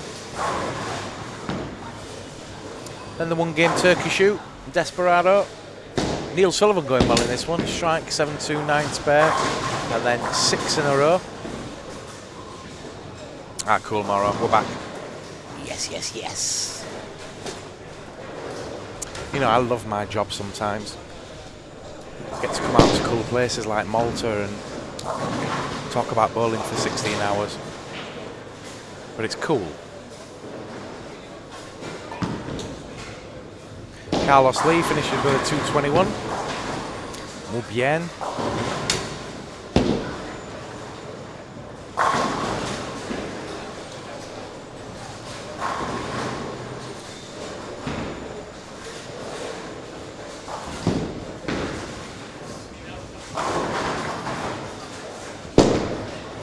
Now, luckily, Carlos Lee's not going to win the squad because that would be a bit of a nightmare to try and interview him. We would definitely need a translator.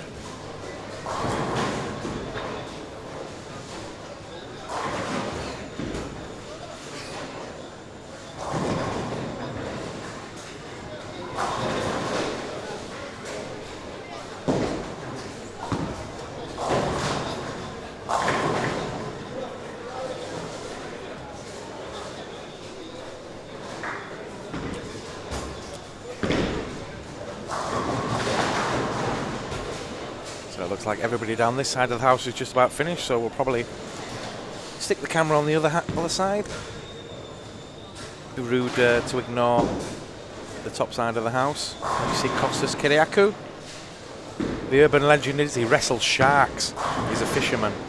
The size of him, he's got arms like Popeye.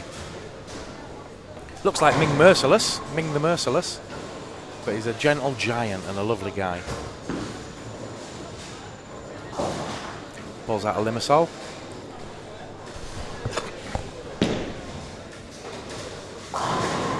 And he's been a Cypriot international for many years, coaching the kids in Limassol as part of the Navigators training program over there, Navigators Academy. You think that the Navigators are just a bowling team, but they're so much more than that. They've got an academy with, they must have at least 100, 200 kids.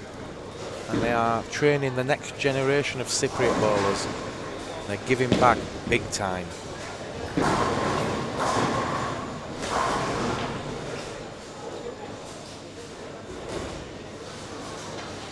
So in a few years' time, when you see all these Cypriot bowlers coming from nowhere, you'll know that they were trained by the Navigators.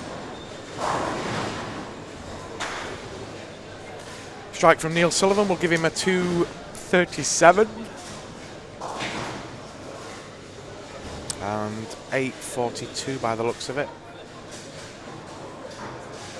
Neil turned up at the Weber Cup this year. Flew over from Malta for the weekend just to watch the Weber Cup. Got himself a few signed items, and I took him into the green room, the media room, where all the players were, so give him that experience of kind of behind the scenes as well as the TV show part. Got him some extra stuff signed up.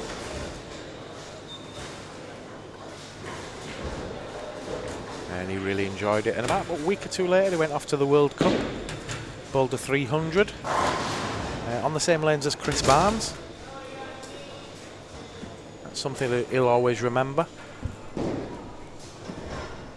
All right, mate.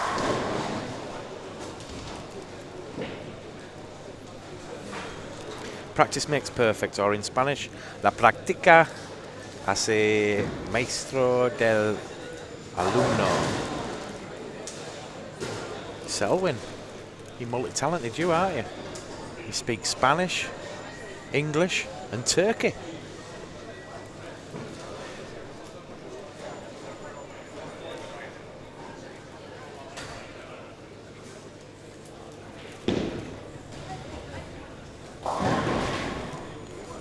Right, so while we wait for the players to finish up, we'll have a quick commercial break. We'll go off to, which one shall we have this time? Yeah, we'll have the Monster one. So we'll be back in a moment, don't go away.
Back once again, it's a Renegade Master. And welcome to the 2015 Malta Open live from the Eden Super Bowl in St George's Bay, Malta. Final squad of this year's championships, with just the Desperado to come. And with some scores in a minute or two. They're still finishing up on 15, 16, 17 and 18. Three, got that one.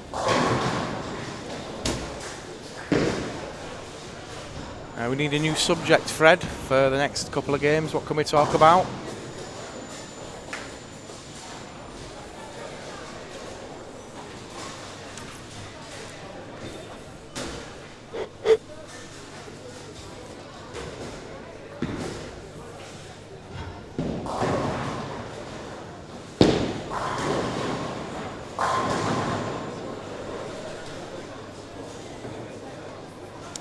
I know, let's talk about the Weber Cup.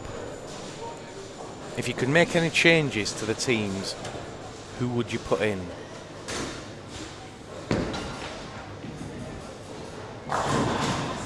So we'll talk about the Weber Cup. Who do you think the teams should be this year? I think it's safe to say you cannot change a winning European side. So Don Barrett, Stu Williams, Mika Koivuniemi and Martin Larsson have got to be given. They've got to be in.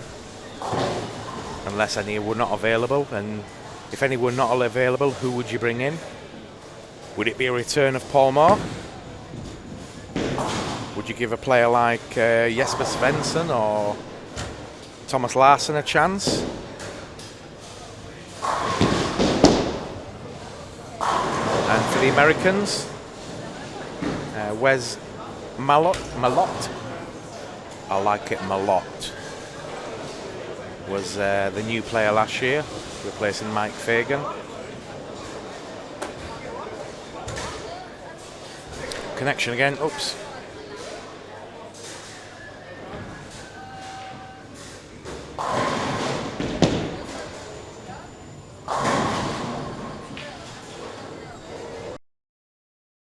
Thanks, Mara.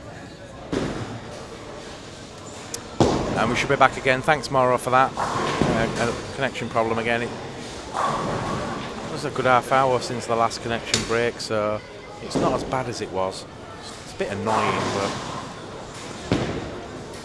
I mean, I've done some terrible streams in the past. I don't know how I got away with it. There was some very jerky streams I've done in the past. You guys have seen a lot of my streams, so you kind of know the quality's improved over the last 2 or 3 years. So yeah, the question is Weber Cup. Who would you pick? The European side is unbeaten in 2 years, so you can't really change that unless there were a player that were unavailable. And if a player was unavailable, who would you put in for the European side? The Americans have lost for the 2 years. Is it time for a change in the American team? Has Chris Barnes had his day? Or Tommy Jones? Or Bill O'Neill? Wes Malott was a new entry last year. I think Wes played well last year as well and deserves another shot this year. Do you want to see some changes? We're all just waiting on confirmation of where the Weber Cup will be this year and what the teams will be. But if you could pick the teams, who would you pick? Into frame 3. And we'll get the scores. Oh, they're still not finished. Okay.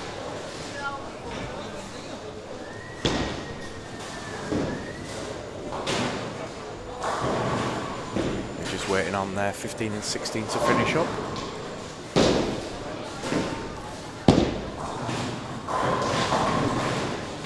And then we'll have them up over 4.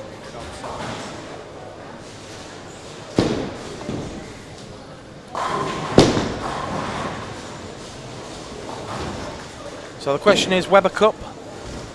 Who would you pick for the teams? Who would you drop? Would you change the European side? If a player wasn't available for the Europeans, who would you pick?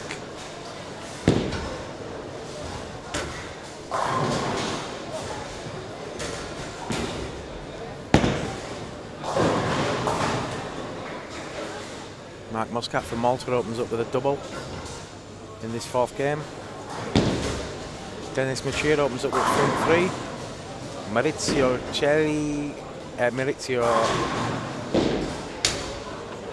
Ricca opens up with a double 7-1. Nick Chrysoshis from Cyprus with a 9-spade double.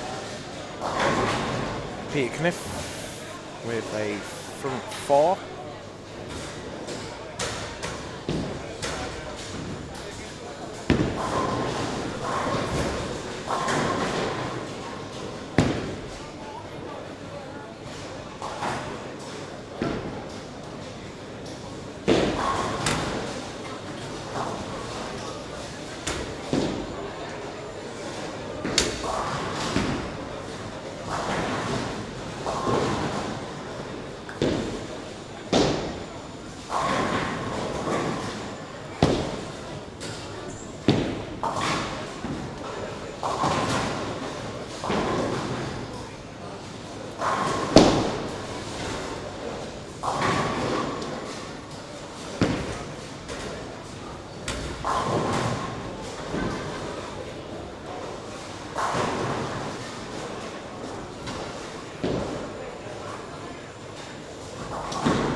excuse me a moment, I'm just sending a quick email to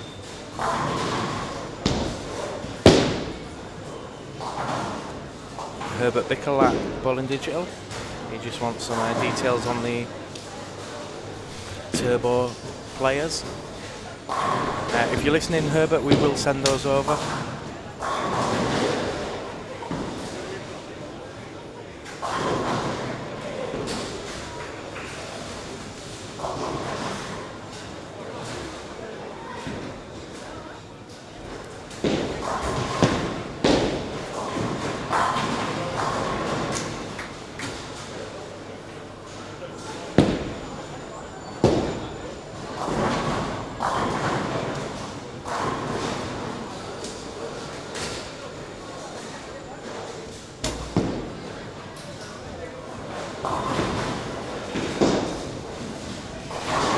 So Selwyn says Don Barrett, Martin Larson, Stu Williams and Mika again. And for the Americans, Wes Malott, Bill O'Neill, Sean Rash, Chris Barnes. And or Maldonado for a change. We've not seen a two-hander bowling apart from Oscu. Yeah, we've not seen an American two-hander. Maldonado's kind of the new kid on the block, isn't he?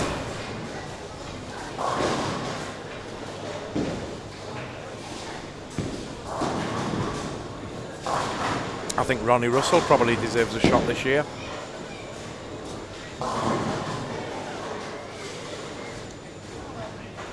I like Ronnie, he's a good guy. Met him in Italy.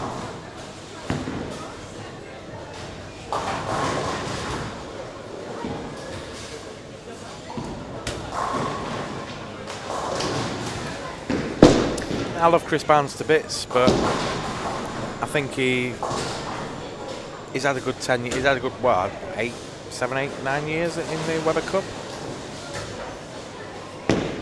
Tommy Jones. He's been really good in the Weber Cup. He's thrown a lot of 300s and he's a good team. Well, they're all good team players.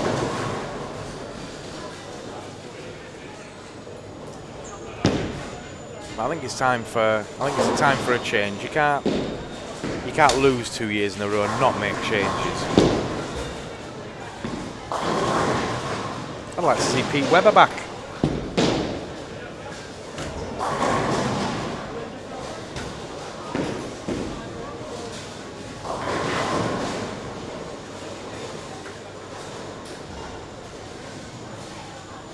Sean Rash for the last couple of years, I was on the same opinion as you. It'd be nice to see Sean playing, but he doesn't seem to be playing as well now on the tour. I don't know whether it's his family life now. He's got a kid, and it does change you. Maybe the equipment that he's bowling with for Brunswick's not working so much anymore. Of all the players in the world, Sean made that equipment look good.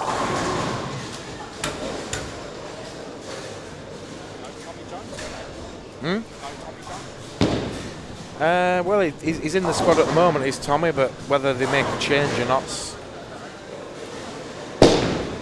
kind of up to whoever picks the team. I presume the captain of either America or Europe have a big say in who gets selected.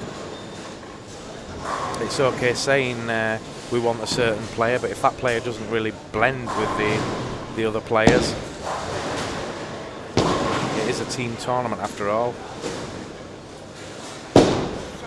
There's no I in team, they say, but there is a me. Mark Muscat, front 3, 9 spare strike. And we've got the scores after 4 now. Yeah, there we go. Must have appeared while Anzi Grabrijan from Slovenia with a 236 average, 945, followed by El Kubota from the Netherlands with 944. In third place, Yanis Tathatos from Greece with 939, followed by Carlos Lee from Mexico with 926. Giannis Constantinou in fifth place with 890. Denis Machia from Malta with 921, tied with Alejandro Reina from Costa Rica. Yelin Loring from the Czech Republic with 910, and Grant Duggan bringing up the top 10 with 907. Then Lee Cocker, Philip Gruppetta, Philip Vansel, Mark Muscat, Andreas Christoforou, Rankin Camilleri, Maurizio Ricca, Kostas Kyriakou, Zara Shwireb, and Neil Sullivan making up the top 20.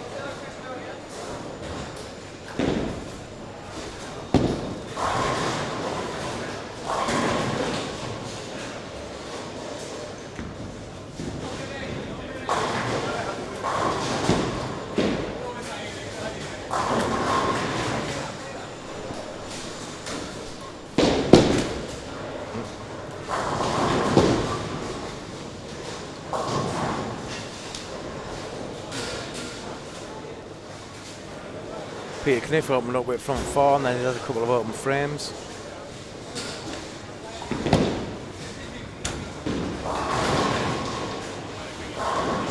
Mark Muscat on a 2:79 pace. Dennis Machia with Turkey 9 spare, 8 spare, 9 miss.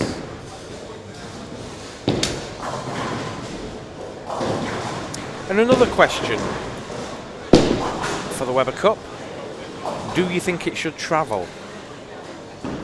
Has it had its day at Barnsley? Is it time to maybe go to the States? Should it be in the States one year and in Europe the year after? Like rather with the Ryder Cup? Whoever wins the event, should it go to that country? Would that be the way to do it? I'm kind of greedy. I would hope it would stay in the UK. I get to go and see it. But for the sake of the tournament, I think it probably should move. I think the Americans would embrace it quite well, given the chance. Yeah, the idea with Matchroom always was to try and emulate the Ryder Cup in some way. So it follows that it should maybe travel. Moro says Central Europe. Yeah, the thing about holding it anywhere else but Barnsley or England is that they did actually try it for a good 7 or 8 years around Europe. I think it was in Poland, it was in various different parts of the UK, and they didn't really get the numbers, the crowds or anything until it got to Barnsley. And obviously there's a lot of Yorkshire players in and around that area. Talk Temping kind of appeared the first year it was at Barnsley. We went down there for the first time and promoted it heavily. And over the years since, we like to think we helped build up the awareness of it, at least within England. Certainly from a live point of view. We've been doing live scoring for the last 2 or 3 years, and I kid you not, we get more hits on the live scoring than we have for any other thing that we do.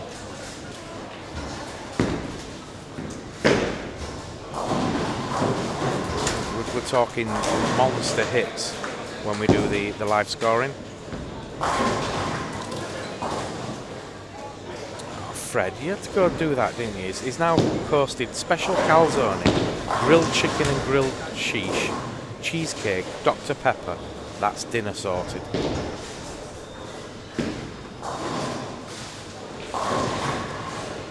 Now you've made me hungry.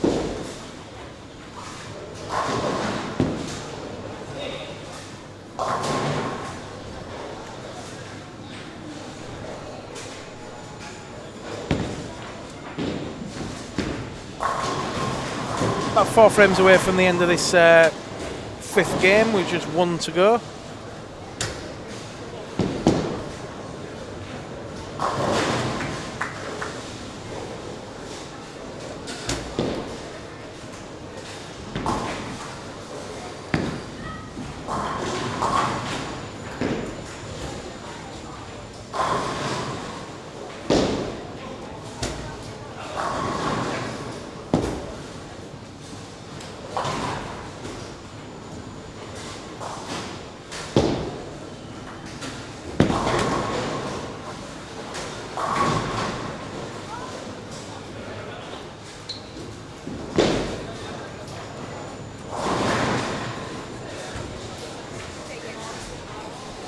Rune Anderson on a 2:79 pace, double 9 spare, 5 in a row.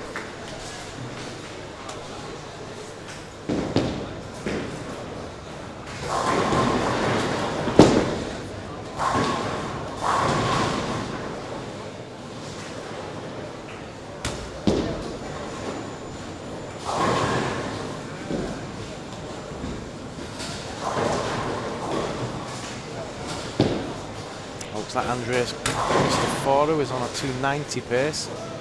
9 spare, 5 in a row.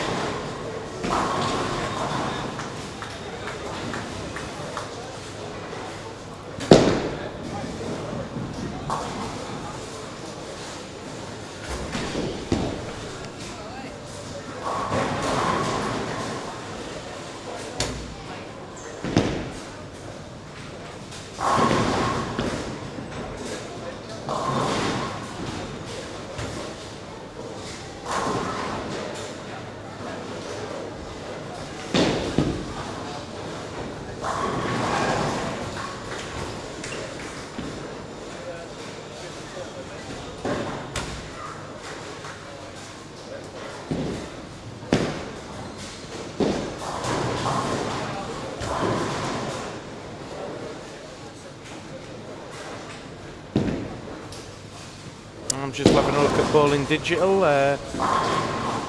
for the reports that Herbert's done. If you fly over to Bowling Digital and have a look at the Malta Open reports, looks really good.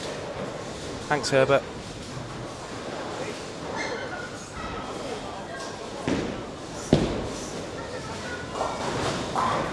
First time we've actually teamed up with Bowling Digital and Dutch Bowling TV at the same time, and it's working out okay. Obviously, things we can be doing better. It's nice to work with the other people in and around the sport. You could argue that Talk Temping and Bowling Digital rivals in some ways. We do media, they do media, but we don't see it that way. We are two totally different websites. Bowling Digital's been around for what, 12 years now, is it?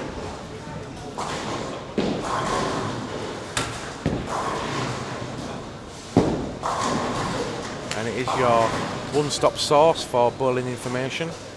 Talk Temping, kind of a different animal altogether. We post a lot of different stuff that other websites don't really pick up on.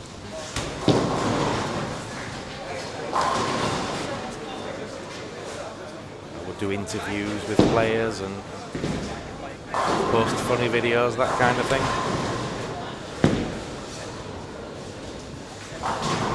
But I think there's enough space for a few websites in and around Europe, and I invite other people to do what we've done and build a website for bowling.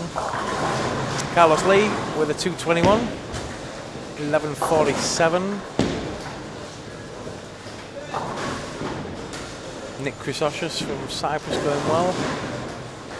154 in the 6th with a turkey working.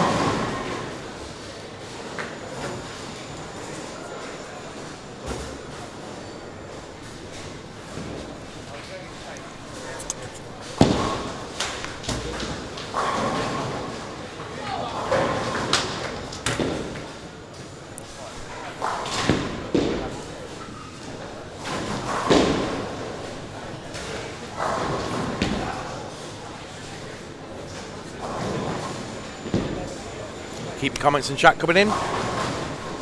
You're gone a bit quiet on the chat.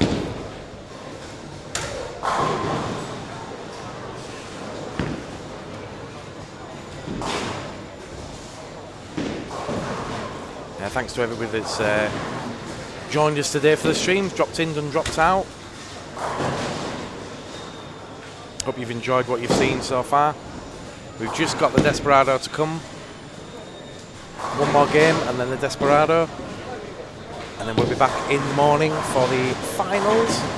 Promises to be an exciting day of bowling.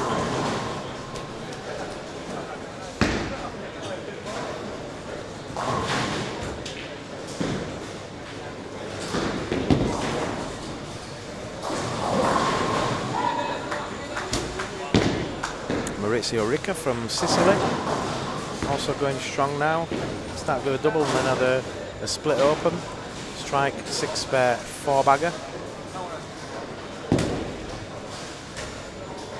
Maurizio was the organiser of the event in Sicily for 2 years. Unfortunately, is no more, which is a shame really, because it was kind of nice to go down there. It was somewhere different, and the Sicilian people were awesome, really friendly.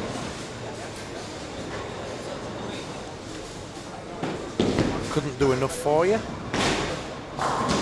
Rune Anderson finishes with a 2:58, 2:24 for Mike Muscat.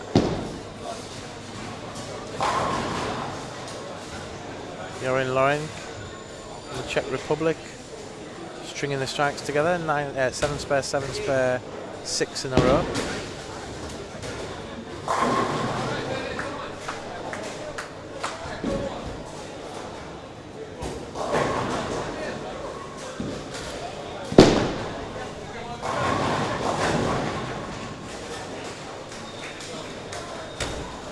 Nice, Simon.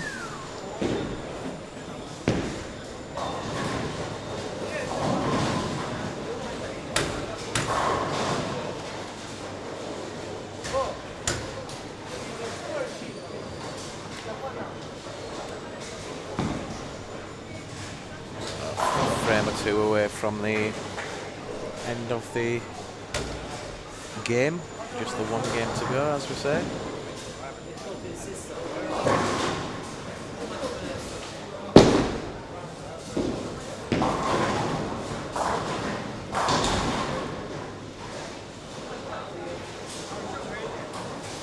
Desperado predictions. Do you know, Fred? I can't actually, because we don't even know who the Desperado players are yet. I would think Patrick Mika, if he plays Desperado, which I'm sure he will.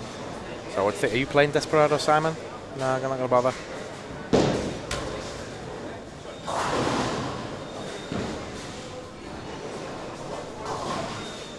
Oh, you're coming on.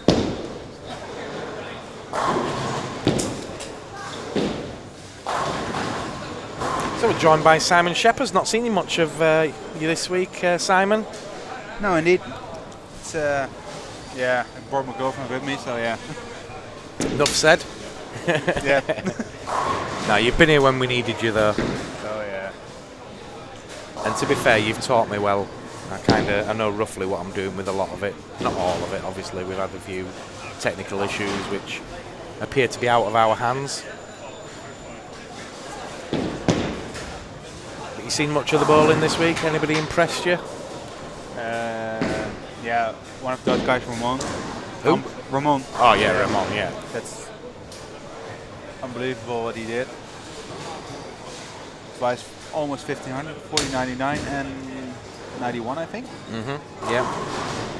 Yeah, he's been awesome this week. I mean, if you come second 2 years in a row, you've kind of got. He's got a bit of a chip on his shoulder. He's after it. Yeah, and that's what I think with Patrick. He's too focused on getting to the final to defend his title, I think. I think Patrick's the defending champion, and then to go out without qualifying, it's playing on your mind. But I didn't see him today. Patrick? Despo, yeah. Oh no, he was sat there about 10 minutes. He's sticking around, so he's obviously playing the Despo. Yeah, because when it's getting a little bit dry, he's getting in the zone. His first entry finished with 270 or something. Today he finished as well strong in the end, so let's see what happens. Yeah, and they're not going to oil the lanes, so they'll be on the burn. Yeah. So he's got a chance. Let's give Desperado predictions. We don't really know, do we? Because we don't actually know who's going to. But if I think it scores in the last couple of squads, we can get a rough idea. We can go from, let's have a look, from 28 downwards who we think will probably enter.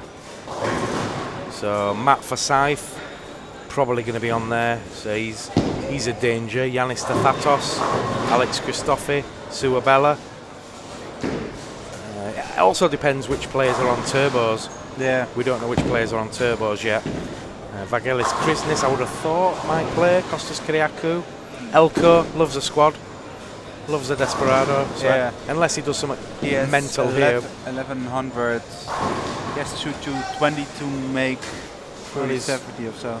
After 4 he was doing okay. He was lying second. Yeah, he played 197. I was at 197 there. So we dropped down. Yeah. He had 1370 the first squad, I think. his highest. Alejandro Reina's probably going to go. Ben Harvey. Andreas Christoforou maybe. Who else? Anzi Grabrijan.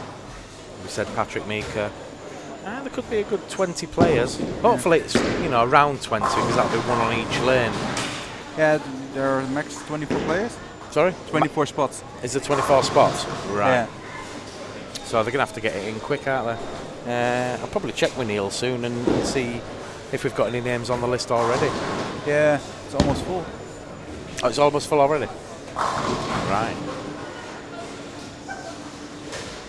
Who would you say is the player of the event today? It's easy, it's Ramon. Ramon. Yeah. Don't even need to think about that one. He's not had a 300 yet, but he's shot a lot. And he could have had a few. Yeah, but the funny thing is, if he threw a bad shot, it still strikes. Yeah. And if we throw a bad shot, it's 6. Yeah, he does play the averages. A bad shot for him is missing 2 boards. Yeah. But that's America. It's all on 1 board and half board. Ultra accuracy. Yeah. Back to the old days though. You used to be able to split a board in 4 if you were good enough. Yarin Lorenk's going to finish with a decent game there. What's that? 260 is it? Just on 13 and 14. 266? 266, yeah. And what's he? I was down a little bit. 266, so about 1176. Yeah.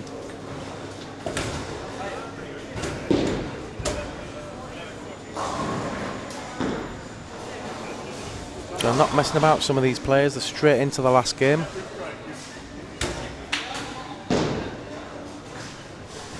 Some of them have still to finish their 5th game on the right side of the bowling, and the other ones are going straight through.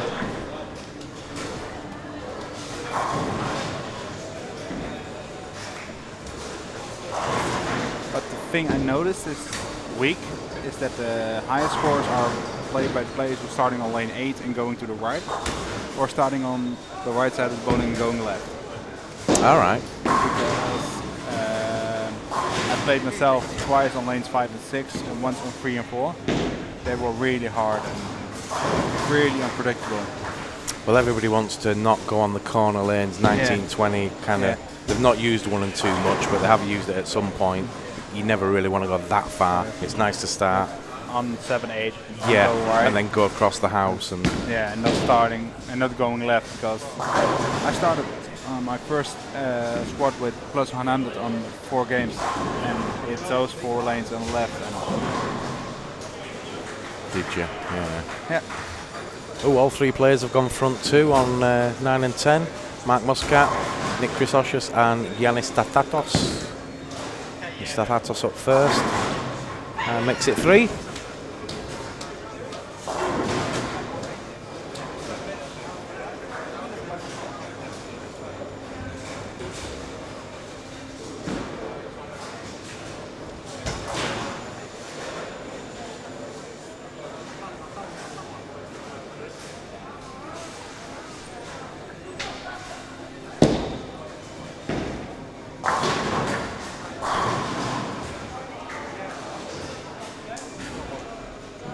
A frame to finish up on 19 and 20. I think we'll be able to get some scores after 5. Simon just archiving all the previous shows. They're going to get uploaded, what, Monday, Tuesday next week? Tuesday, Wednesday? Thursday, Friday. About Thursday, Friday. Yeah. Right. If you can, try and get the final up as quick as you can. Yeah, maybe if we do it tomorrow, if the final's done, we upload it directly, because it's not really a long show. Yeah, possibly. What, leave the laptop in the office and leave it up and running, yeah. Yeah, we'll try and get most of it up as quick as possible. Yeah. Because we had some troubles with the connection over here, so yeah. And I have to edit some shows I saw. We're lucky though, we've got Flavio Cuva here, and he's going to be doing he's actually editing it at the moment, super slow-mo video, so That will whet your appetite ready for the rest of the shows. Giannis Stefatos on the front four.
We got from Fred on the chat. Since the 60s, lane technology and ball technology has changed immensely.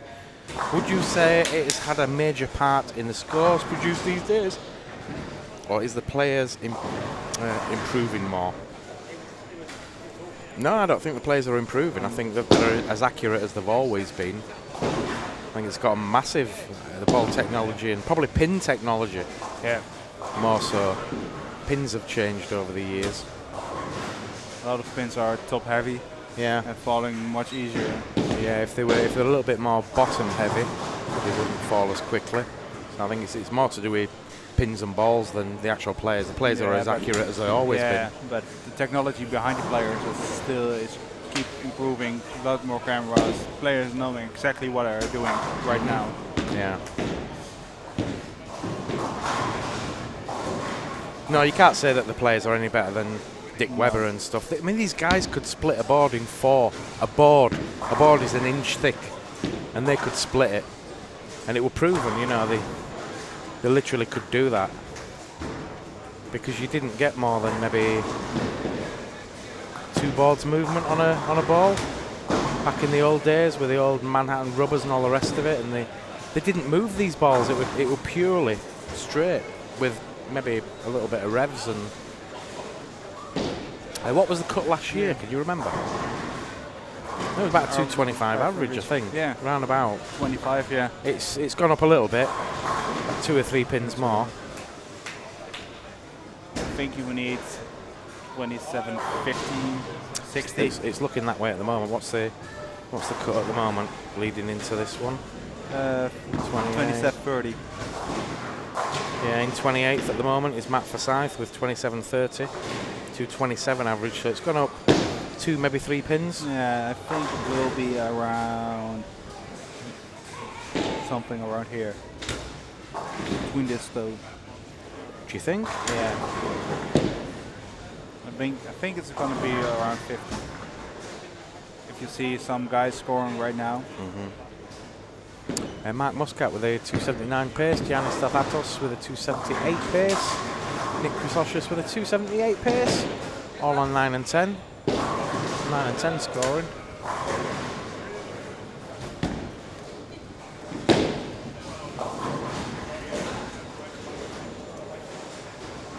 And the main reason for that high cut this year? What do you think? The high cut, I think the quality of the bowlers, and yeah, the pattern is not that difficult. No, the pattern's got a lot to do with it. Yeah. It's not It's rocket science pattern, is it? no. I think actually because there's a lot more down and in players. Oh, there's plenty that throw it out and in, Yeah. but there's actually probably more tighter players this year. Or they've learned from last year. A lot of them played here last year, and they're playing better this year. So some of it is I didn't. education. Well, you didn't, no. No, but I was just bowling bad timing. So But at least you can admit that. yeah. Plus, you're in love now. That's got a lot to do with it. I'm playing actually better than before. So Yeah? yeah. Now, to be fair, though, your heart's not been in it as much this year. No. You did actually play. I've noticed for a while you were flying a bit on a block, and then towards the end it kind of reality set in. Yeah, I played well before for the camera. It was 230, 230. That's what it was. Yeah. Yeah. Yeah, big time Charlie, aren't you? You only perform on TV. Just a couple of weeks I played a tournament in Deventer in Holland. I averaged 230, 40 Yeah. in qualifying in 6 games on EBT San Marino. So Nice. This is still game 5. no, Okay, so game 6 now. Where's the scores for 5? We didn't get them. We Nope. didn't get them, did we? Come on, getting slack here. I'll get them. Neil, can we have scores after?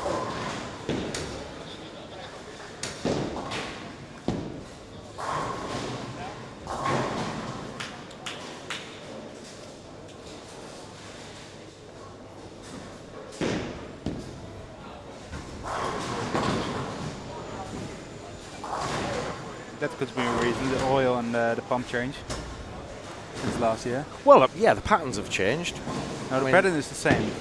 No, I mean not here. I mean in general. I think they're on about why players in general are better. No, but Moro's on more yeah. about this one. Yeah, oil and pump changed. Oh, so it's like a new. It's had a repair as the lay machine, so it's probably putting down in a truer condition than it was last year. Yeah. How's Anzi doing? He was leading after 4. We're just going to get scores after 5. We can't see him from here, I don't think. So that's another thing we have to work out. Who's going to be the squad winner? Who are we going to interview? But we'll get the scores after 5. Thank you, Moni. And we'll get a rough idea. Oh, Yarin Lorenk has come from way behind for 11.76 and leading just 5 pins ahead of Anzi Grabijan with 11.71. Suabella with 11.57 and Giannis Constantino with 11.52. Carlos Lee with 11.47 and El Kogot with 11.41. Lee Cocker's making a move up a little bit with 11.33. 11.23 for Dennis Machia. Andreas Christoforou 11.20. Grant Duggan 11.20. Matt Muscat 11.18. Alejandro Reina 11.14. Maurizio Ricca 11.11. Making up the top 13. 14th Yanis Stefanos 11.06. And Philip Grappetta 10.95. So yeah, it looks like it's a toss-up between Laurent, Grabijan, and possibly even Suabella and Giannis Constantino. If I had to guess, I'd maybe say Anzi. But can't see both those players at the moment.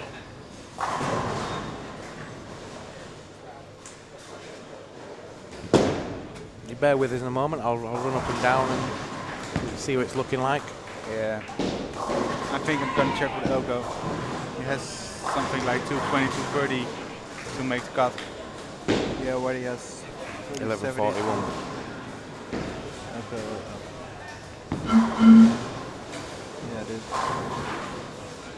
Yeah, it's not going to be enough, but his high squad was 13.70 or something. So he needs something more like that and he's in. All right, bear with us a minute. I'll go get the scores.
We're out back again, and it looks like Anzi Grabrijan's going to be taking the squad. He's on the front six at the minute. So we should switch over to the other camera.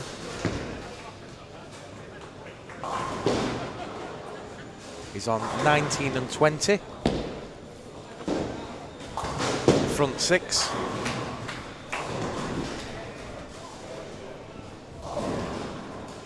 Uh, 300 would give him 1471 and stick him well up into the qualifying.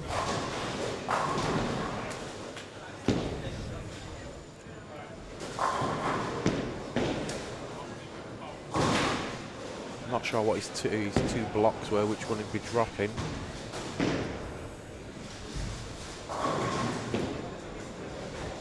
But it looks like the Slovenian is going to take this squad, the way he's bowling. Where will the archive be available? We will give out web addresses for. It'll be on YouTube, and it's going to be about Wednesday, Thursday this week, next week probably. The upload here is not massive. We're going to try and get some of them up while we're here. But I fly back Monday, and I'll be able to take some of them with me and upload them. And Simon Shepherd's and those are back on Tuesday, Wednesday, so they'll be up sometime next week. Ideally a lot sooner. You know, you want them up as quick as possible. We would have done them straight away after the day's play, but like I say, the connection for the upload has not been fantastic, as you know from the problems we've had with streaming. So keep your eye on the right of your screen for the Slovenian in the blue and orange. He's on the front six.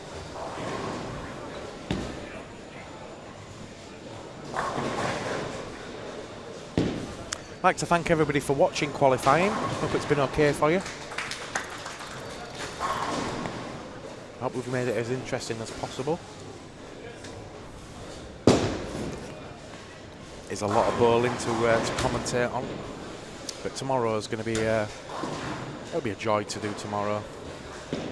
The squads are a little bit quicker, and every squad that finishes, we've got a reduction in players.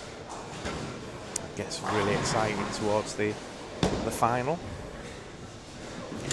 We will try and bring as many guests in as possible for guest commentary and a few green screen interviews. We're probably going to change the. I'm going to have a think about it. We'll probably change the virtual studio. Oops, sorry, do something a little bit different. So Anzi, left-hander there, working six, looking for number 7. Yeah.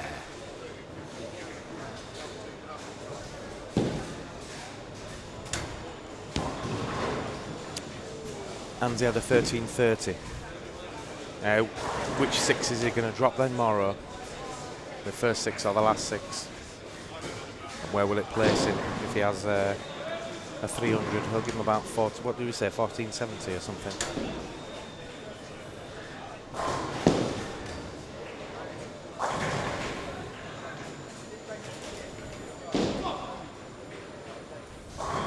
Julius Emil Hopke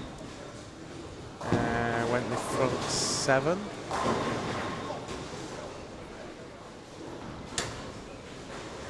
So we might get a double 300. That'd be cool.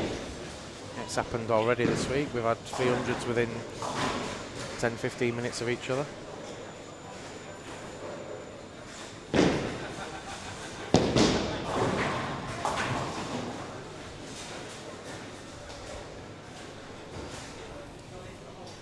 Who's nicked our blue chair? Robin nicked the blue chair that we were using for studio. Somebody's nicked his chair, Mike. We had a blue chair. Somebody's just robbed it.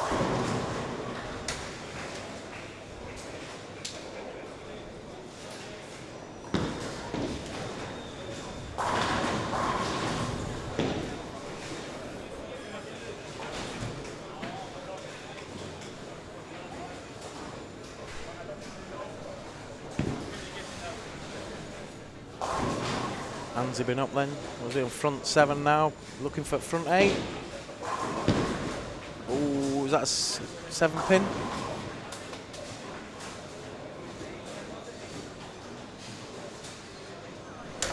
Alright, that'll do. Thank you.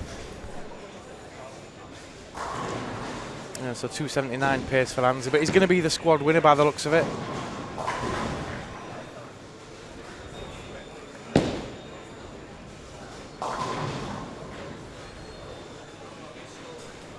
We'll get his 50 euros ready. Neil, are you listening? Got 50 euros for Anzi.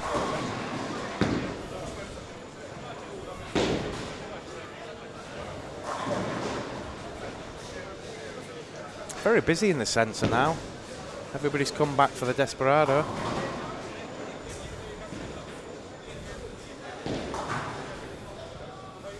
But we've got the best view in the house. certainly for the finals.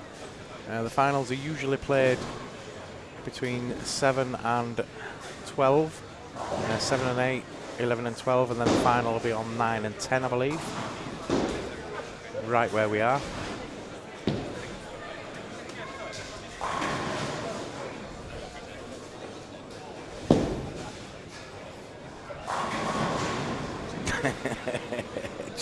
Fred, you're a card.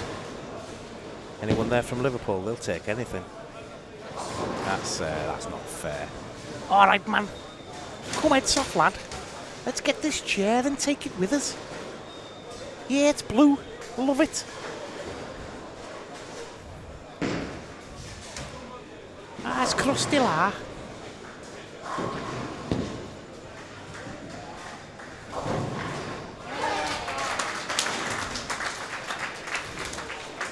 Front 9 for Julius. So I think we're going to have to... we were keeping an eye on Anzi, but it's all about Julius now.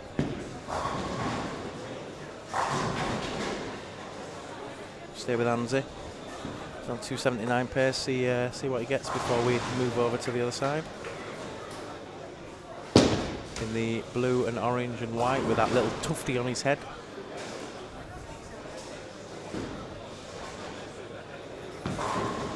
Back on 10 again, so yeah, safe to say that it's going to be Anzi that takes the squad. We'll go over to this side of the house.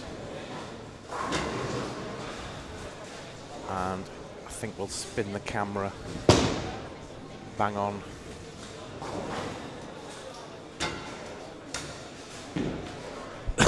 Excuse me.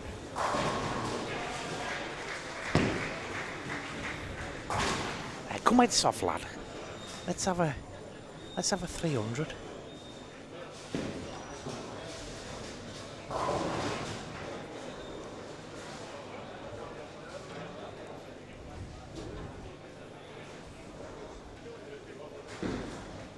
Alejandro Reina from Costa Rica.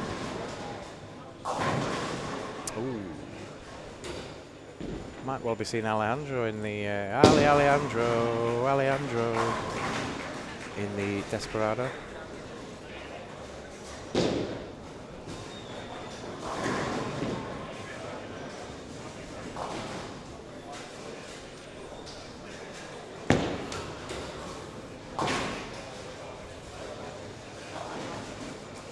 Front 9 then, Julius Emil Hopke.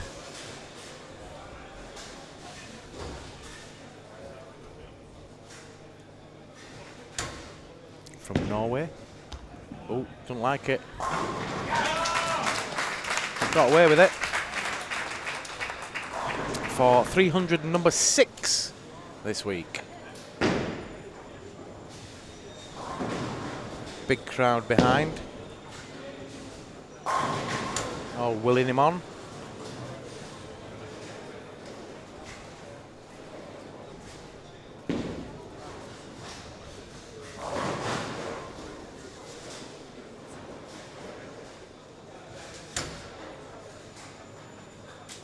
Front 10, Julius Emil Hopke from Norway.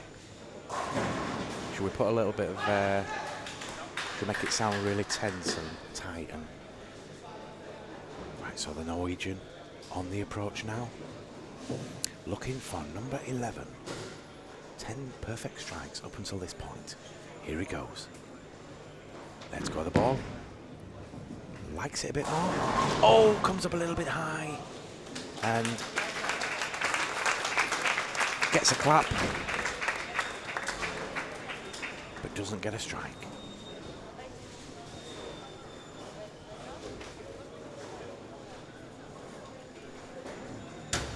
Right, so bear with me a moment. I'm going to run down to 19 and 20 and just let Anzi know that he's the squad winner.